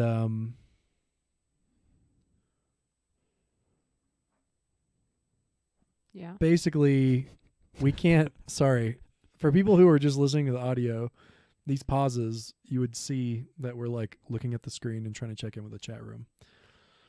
But basically, I have an issue with a lot of the feedback that is given on this subreddit, and it's the stuff that's like, look at this, 1,184 upvotes for this, and this well, is why don't we read it and Yeah, see yeah. what you don't like about it? So basically, you only got married so young and quickly because her parents wouldn't let her move in with you unless you were married. There's your first problem right there. You're 22. You belong to two very different religions. Sounds like you don't have hobbies that you enjoy doing together. You don't have sex. She also sounds immature in the fact that she won't help around the house, and that you feel like you can't ask her to do something without her getting upset. That's not normal. It's been 6 months since you got married, and you should still be in the happy honeymoon stage. Oh my lord! Dude, Woo, I sorry. totally agree with this guy. Yeah, Okay. I'm gonna agree. Not questioning whether you want to be in the marriage anymore. It sucks, but if that isn't what you want, don't drag it out. Get a divorce and move on with your life and find someone you are absolutely compatible with. Boo. Dude, I don't know. This guy is so saying I just like something. saying boo. Boo earns. Boo Boo. earns. I was saying boo earns. This is my impression of Hans Molman. All right, you wanted to know what my issue is with this feedback? What? There is no recommendation to deal with the conflict. Yeah, there's no talk to your wife. Yeah. Step 1, talk to your wife. Yeah. That's a good point. Yeah. That's a good point. Step 1, try and get your fucking needs met. Just try. Yeah. Identify what your needs are first. Another thing that I don't think I really like about this, she sounds immature in the fact that she won't help around the house, and that you feel like you can't without doing something without getting her upset. I mean, did this person read the post? This whole thing is coming from someone who is about 20 years old. I mean, the whole thing sounds immature, both sides. He said learnt. But Tajira pointed out that is a word. It is It's a word. bad word, though. Yes. It's Can a you make word this of a bigger? Pretentious I don't word, think I yeah. can. I think Can you can. control scroll? Exactly. There we go. Oh, there it goes. Oh, shit. Tajir is all about this one. I half agree with this black and white response, but I can also see the other ways of it, whys of it. There isn't one relationship out there that one person doesn't feel like they contribute more. Yep. And it's different realms of contribution. There's in any relationship ever, no matter what the task is, one partner puts in more effort than the other. Whether it's cleaning up the house, taking care of the lawn, cooking, or having sex. No matter what, there's a high desire partner and a low desire partner. And you have to communicate about that and find some middle ground. And you can't have it all, dude. Don't buy her a Switch for her birthday, okay? Where you at, Alex? My gut feeling is to move on. What do you mean for him? Yeah. Say more. I mean, dude, you're 22. It sounds like you kind of rushed into it. I'm glad that it was it was nice in the beginning, but it sounds like you rushed into it. Why'd you have to get married? I mean, I know why you had to get married, but For that booty.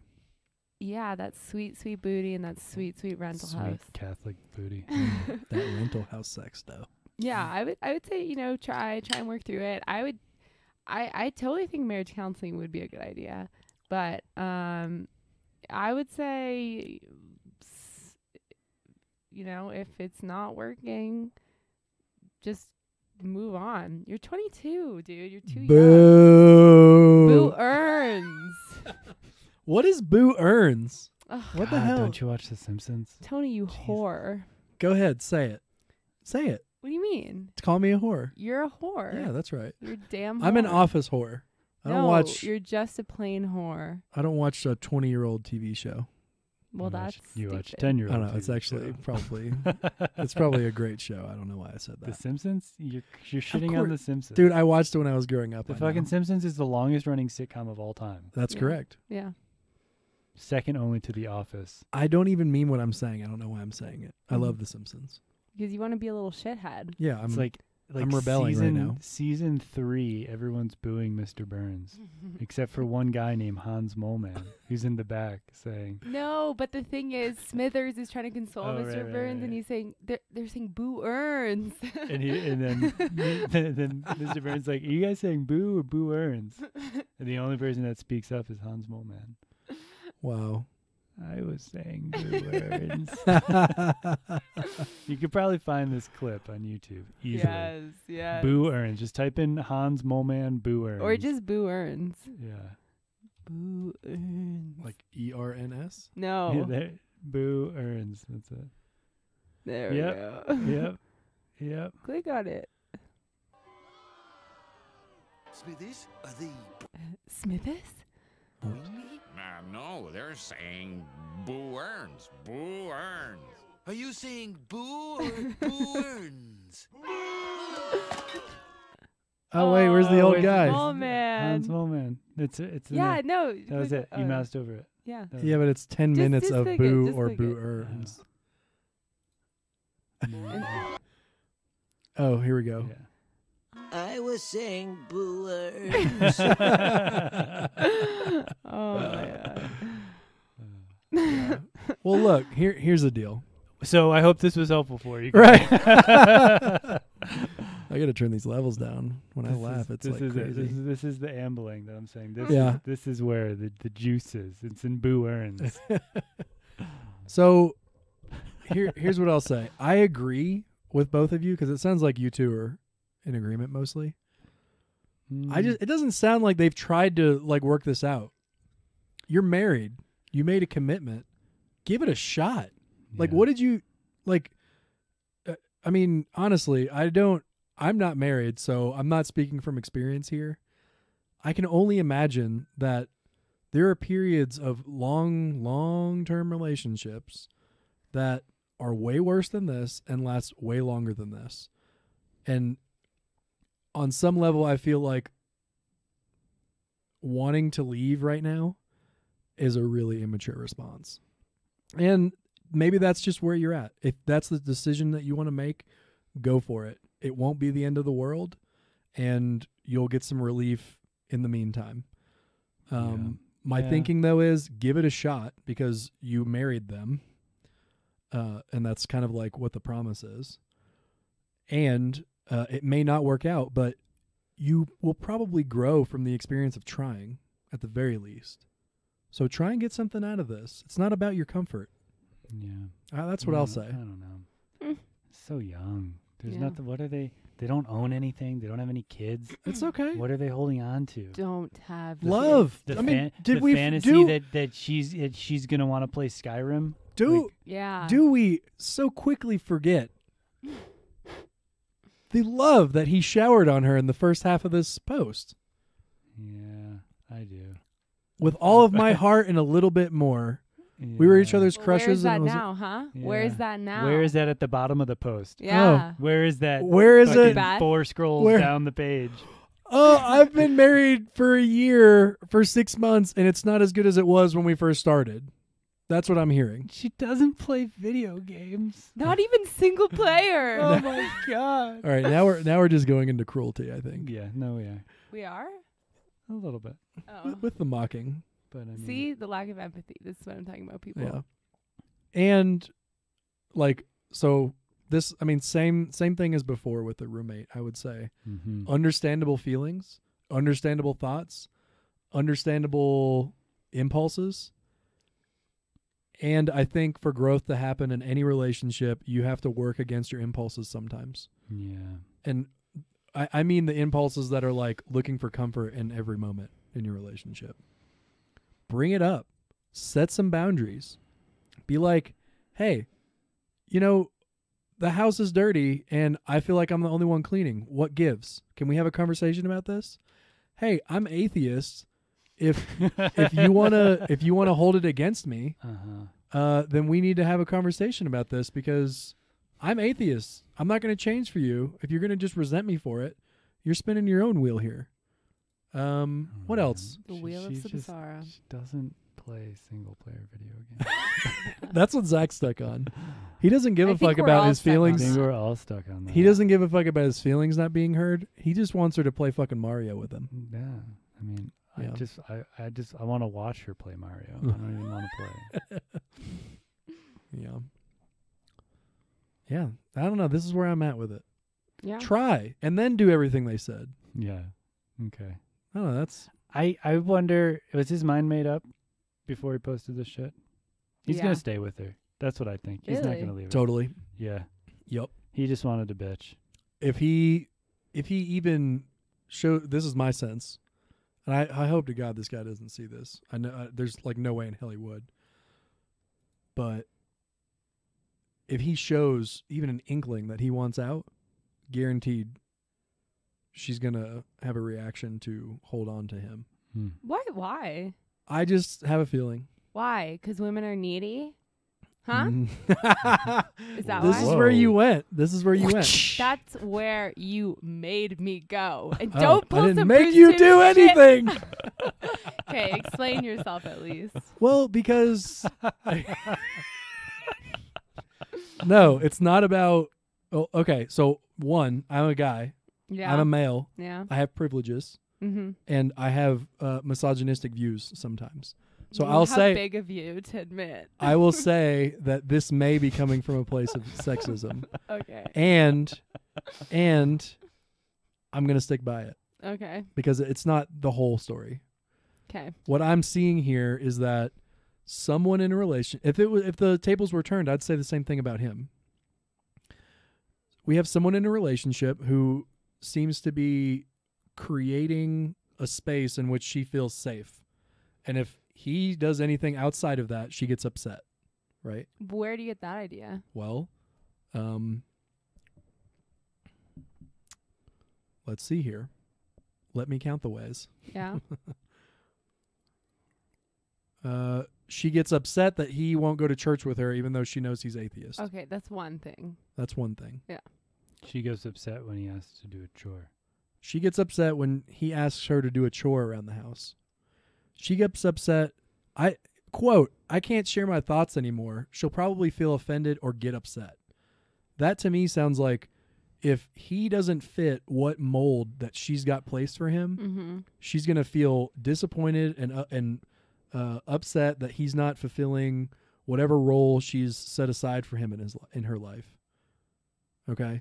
she is that's- I creating don't a know. cocoon I mean, in the I see what relationship, you're saying, and which is also natural. We all do this. We all have It's expectations just of a our little spouse. extreme, I think. Okay, it might be. Yeah. I might be being hyperbolic here. Yeah. But my only intention here is to just point out we've got one partner who wants a cocoon, and we've got another who's happy to make it for them. Mm-hmm. And now he's starting Mhm. to feel resentment and being unattracted to her. And I'm saying that the moment he holds a boundary Mm-hmm. and creates some like individuation in their relationship, one of two things is going to happen. One, she's going to feel that. She's going to feel like, oh my God, like my cocoon is leaving. This person I love is leaving. She's going to feel like, she's being abandoned. Mm-hmm. Right. And my thought here is that she's going to be like, oh, I better hang on to this guy. And maybe Or we she might say, bye bye. yeah, she may do that. And maybe that's, Maybe she's just and maybe, waiting. and this is what I'm saying is if he doesn't try, he's not going to find out any of this. Mm-hmm. Yeah. You know what I mean? Gotta try. Mhm. Yeah. So my sense is draw the boundary. You'll know pretty quickly if she wants out too. Yeah, Mhm. yeah, Mhm. true. Yeah. And if she then- doesn't give a shit about you, then get the fuck out of there. Can we look at some of his? I really want to see how he responds to some of these comments because my gut is anytime someone tells him to leave, he's going to find a reason to say he wants to stay. Well, that first comment he responded. Wait, is this? Yeah, who posted this? Oh, Bad- why doesn't it say? Yeah, posted by Bad Husband. It doesn't have like the little thing saying. Oh, there that's it what that Yeah, S yeah, is. okay. We do spend time together watching series, but sometimes I just want to do something else, and I end up doing nothing because I don't know. See, he's part of it. No. But look, just skip to the bottom. But still, she's sweet when she wants to, and I like her family. I don't want her to feel bad. Okay, Mhm. so he's saying nope, not gonna do it. I want to build her cocoon for her. Uh-huh. She's happy to have it. Let's see the next one. Let's see how he responds to the next Wait, one. wait. But he's gonna defend. She'll his say, reasons. wait, hold on. And well, it's not like she yells or anything. She'll say a comment making me look like the bad guy and then ignore me for some time. And when asked about it, she answers, nothing's wrong. Y'all are 22. That's the problem. Yeah, they're Yeah, fucking you're all 22. fucking children. Your brains aren't even developed. Play video Yeah. games for about 6 or 7 years and then deal with this. Yeah. Or not. Or not. Or not. Scroll down. Scroll down. I want to see. Where's his next response?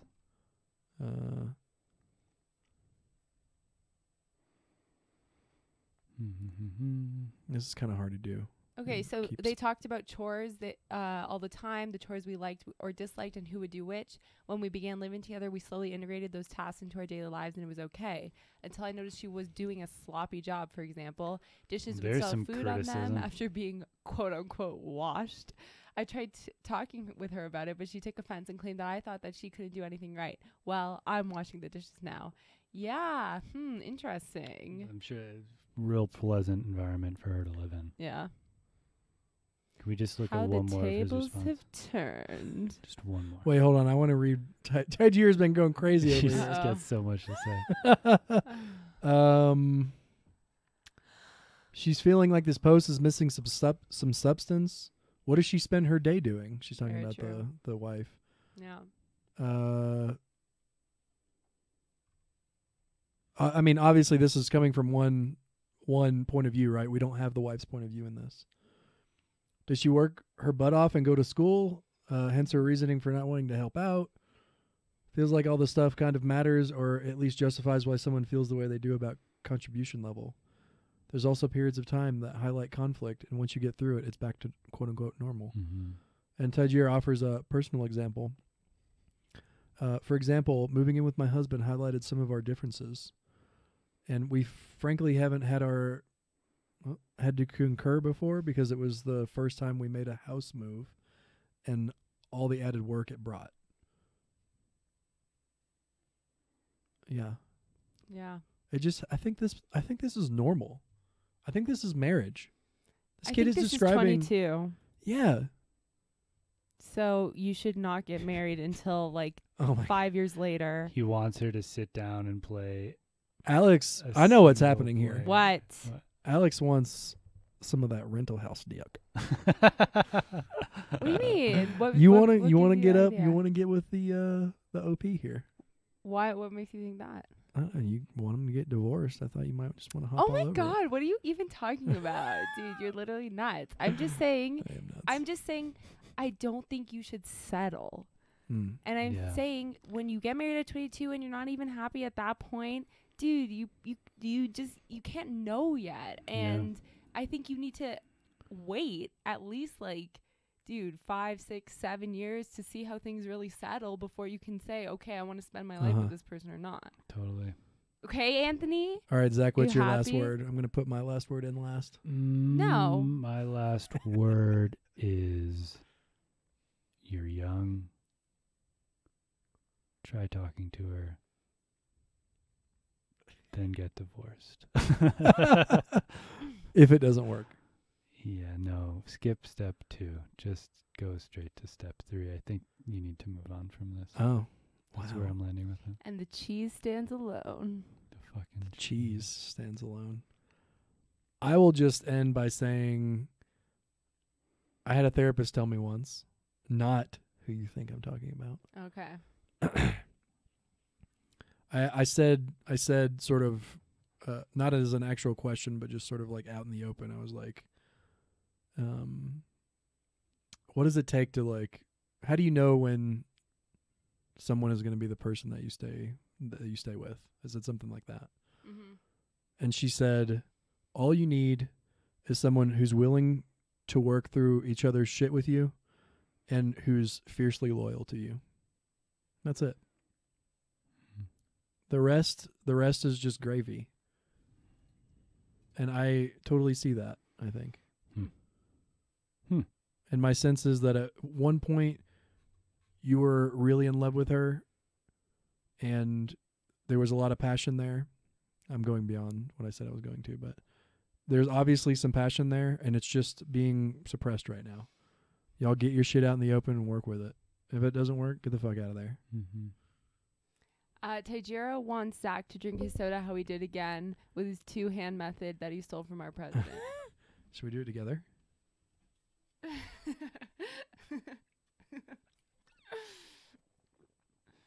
Oh my God. Donald fucking Trump, everybody.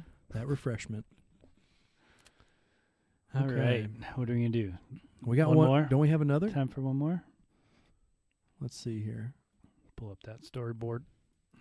Oh, cut mom from life. And then there's another one, though. We have options. Oh, dealing with disappointment. Yeah, I mean, we stay in relationship. What do y'all want to Space, do? Let's ask Tajira. Sure. Tajira. Should we Tajira. talk about dealing with disappointment or cut mom from life? Probably the same topic. The cut mom from life is someone who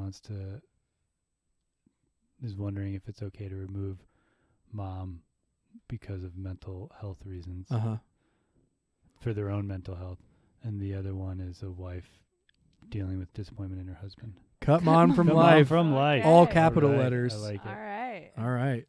That is a resounding answer. I think this is a really great question, in particular too, because it's not just about mom. Oh shit. You clicked the wrong thing there. It's the Why won't that actually open? I don't know, but just it's there. Oh, it is. there. Okay. Right. This is here. I mean, it's simple, right? Yeah. Is it okay to push your mom out of your life if it's to protect your mental health and overall well-being? Why or why not? Why or why not? Boom. This could be about mom, or this is really about anyone. When is it okay to decide enough is enough? First question. What are you meaning by okay? Right. Are you asking for permission? It sounds like it. Totally asking for permission. Oh. And my You gut have answer my is, permission granted. I agree. Yeah. Permission. You don't need granted. my permission. Why or why not, though? That's what this person really wants to know. I Uh-huh. want to But- hear justification for this. I feel like you can still have feelings of love and care towards someone while putting up a very strong boundary. Yeah. Just for the love and care that you have for yourself. Mm-hmm. You know, you're a person too that needs to be taken care of. And if someone's acting really like as a destructive force in your life Mm-hmm. and it doesn't seem like it's workable, Mm-hmm. what else can you do? It's tough. I mean, it's your mom too, right? Like, you Yeah, want to this be must there. be painful. You really want to be there for mom, and you got to be your own person. You know, if mom loves you, mom's going to understand. You got to do what's good for you. And if mom doesn't want that for you, you know, I mean, it's hard, but, you know, I'm going to speak in generalities here. The role of the parent is to help the child become an adult, and that can't happen if mom wants to be treated like the child, or if mom won't let the child become the adult. Well said. Your 2 cents, Tony? I think I'm wanting to like, well, first of all, I kind of responded already and said, absolutely. Mm-hmm. Like, of course. You have a toxic relationship that you feel very confused and caught up in. This is that same piece from earlier. You got to get out of there. You got to protect yourself. And Yeah. this is what Alex was waiting for from me. Is it some Bruce Tift bullshit? I don't know if it's Bruce Tift. It's just like maybe more from a Buddhist standpoint. The idea that your mom is the problem is an identity, right? I don't understand what you mean. So everything I said before, totally go for it. Fucking work yourself out, like heal yourself. And I'm adding, if it feels safe to in the future, go back. Yeah, Because holding totally. the idea that you need to protect yourself from this person, and you will build an identity around this that is potentially unhealthy. And it is absolutely, and this is all my opinion, it is absolutely and completely healthy to draw boundaries, like no contact boundaries with people, potentially forever. But I would put a time limit on it and just say, I'm not going to talk to my mom for 5 years. That's a lot of time to do some personal work, even 10 years. But my sense is that if it's I'm never talking to my mom again, that's going to build a whole nother set of issues.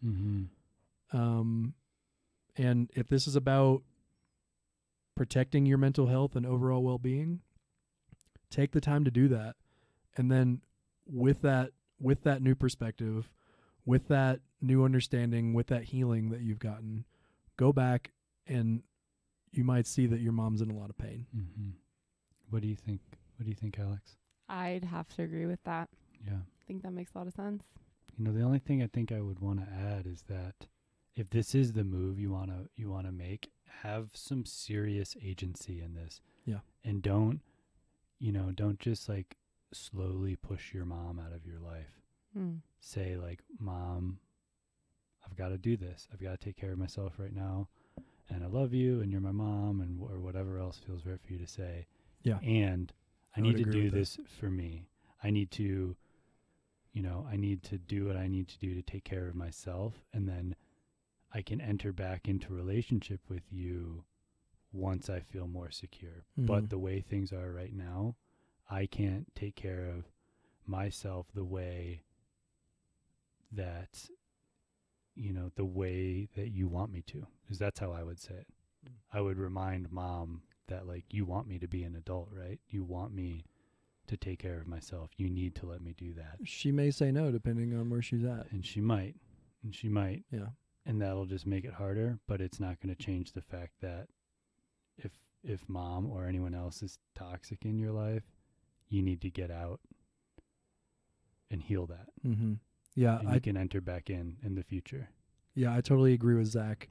At some point, when you've thought about this enough for yourself and you've made the decision to do it, once you do it, you do it all the way. Like, you maybe sit her down, have a explicit conversation about what's going down, and then do it. Like, no contact, no block her phone, block her texts, block her emails, do whatever you can to get the space that you need. Mm-hmm. That's what I would say. Yeah, I don't mind. I want to share a little bit personal anecdote around this. I mean, I kind of had to do this in a way with both of my parents, and it was one of the hardest things I've ever had to do.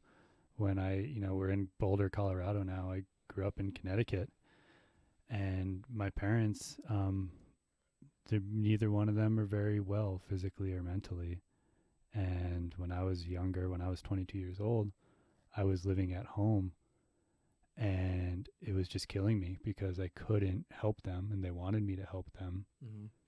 And I couldn't really become an adult. I couldn't actually individuate and become the person I want to be as I'm Nice word. stuck in this relationship that's somewhat, it was really dysfunctional. It was flip-flopped of me trying to take care of sick mom and dad before I even really knew how to take care of myself. Yeah. And it really stunted my ability to learn to take care of myself. And it was people in my life that cared about me that told me, like, just get out, just totally get out. And then since then, my parents aren't cut out of my life, but being, however many miles, almost all the way on the other side of the country away from them, it limits how much I can actually do. And that was instrumental for me to actually limit how much involvement I could get involved with. And just a month after I moved, this crazy storm came through Connecticut and knocked out power on the street for like 2 weeks. My parents had to live in a high school gym because there was no power. And it was horrifying for me to feel like I couldn't do anything. And people in my life that loved me and cared about me reminded me that I still made the right decision to leave. And it's because of that I started, finding a lot of joy and fulfillment in my life as a ski bum and a snowboard instructor, and now through a long process of ambling along, a counselor. So it's tough. Yeah. And you got to do it. Boom. What is Truth 101 says, what brings you to the Dark Souls directory? Yeah, so what is truth? We typically game while we're talking about mental health and everything. And the last game that we played was Dark Souls. I forgot to change it as part of our category this week. And this is actually our first test run of not gaming. So yeah, that's kind of what's going on right now. And Dark Souls is my favorite game of all time. Yeah, Zach fucking loves Dark Souls. Crush that shit. Yeah. All right. All right. I'd say that's a wrap. Yeah, we're gonna end Is that. that- Sounds all Is right. that? Do we have anything? Do we want to check in if there are any other? Oh, we go comments? right into outro, huh? Hmm. Okay. Do we want to check in with the chat? Was there anything else in the chat? Not seeing anything. Cool. Well, what do y'all think about It's been a the treat. no gaming? Yeah. What do we think about the? I mean, I kind of like it. Personally, I feel more yeah, engaged, obviously, totally. I think- because I'm not boning noobs, Mhm. Mm-hmm. and I still want to game sometimes, so I don't want Mhm. to make it like an everyday thing or every show thing. Mm-hmm. All right. Personally, Sounds good. Alex loves it though. I love it. Yeah, she does. No, I like it a lot. Fuck the games. Mm. But that's just me. Yeah. Well, Just me and my yoni talking. Yeah. I know. Sorry, Tajer. I know you're a yoni gamer too. What is Truth 101 says, no, I'm good. I don't know what he's talking about. I think they're he's talking saying about? he's just not interested in this talk. Oh, He well, just wants to watch some Dark Souls. peace out, bruh. Come back soon. Yeah. So, to wrap things up for this week, we'll just remind you, you're probably not watching live right now. If you are, please like our Facebook page at Push to Talk Radio. We've got a Twitter. Don't go there. We haven't posted anything yet. We've got a YouTube. Go there. We Go posted there. Some stuff. Subscribe, like, Comment. do anything you can to Share. engage with our content. That's very Ask important. questions. Morse code. Oh my God, please send us an email with your questions. We will be much more So, delicate stoked. Yeah. We'll be Yeah. much I more won't delicate be with calling anyone someone. a whore. I swear. Dolores, you Except whore. Dolores. Unless you Dolores is ask to always be a called whore. A whore. Yeah. Makes me want to watch Westworld. Big time. Oh yeah. Oh my god. Dolores. I hope nobody from that show gets called out for sexual assault. That would I suck. know, that would just. God, could you imagine if Anthony Hopkins got called out? It would just ruin. It would. I would watch all of his movies. Dear God. Yeah, it's like it's not like I'm gonna stop enjoying. What's his name? Mel Gibson. Well, he's another one, right? Like all this shit happened with him 10 years Yeah, I ago, where cut he him was a off. psycho. I cut him off. Oh yeah, that makes sense. Yeah. So please subscribe, follow, like, comment, subscribe twice. Follow, like, Uh, share, any way that you can with the show. We really appreciate it. tweet. Email us any suggestions you have for the show, including any personal anecdotes or questions that you'd like us to approach. Yeah, things you'd like us to talk about. I want to end the show again with a disclaimer. Where we at? Oh my God, I It's always right there. lose this I thing. thought it was the intro. It's right here. There it is. The hosts and moderators of this show are not providing therapy and/or therapeutic services. Advice given on this show is not an alternative to seeking professional help. The team behind Push to Talk is not responsible for any decisions viewers may make regarding their own mental health. If you or anyone you know are in need of immediate help, please call emergency services at 911 or call a crisis hotline near you that can be found on our Twitch page and our YouTube page. Otherwise, you can Google something in your local area. Mhm. And yeah, that's a wrap, y'all. Mhm. That's Can we a get some wrap. outro? Can we get some Mozart outro? Some outro? Some Mozartro. I like it. Yeah. All right.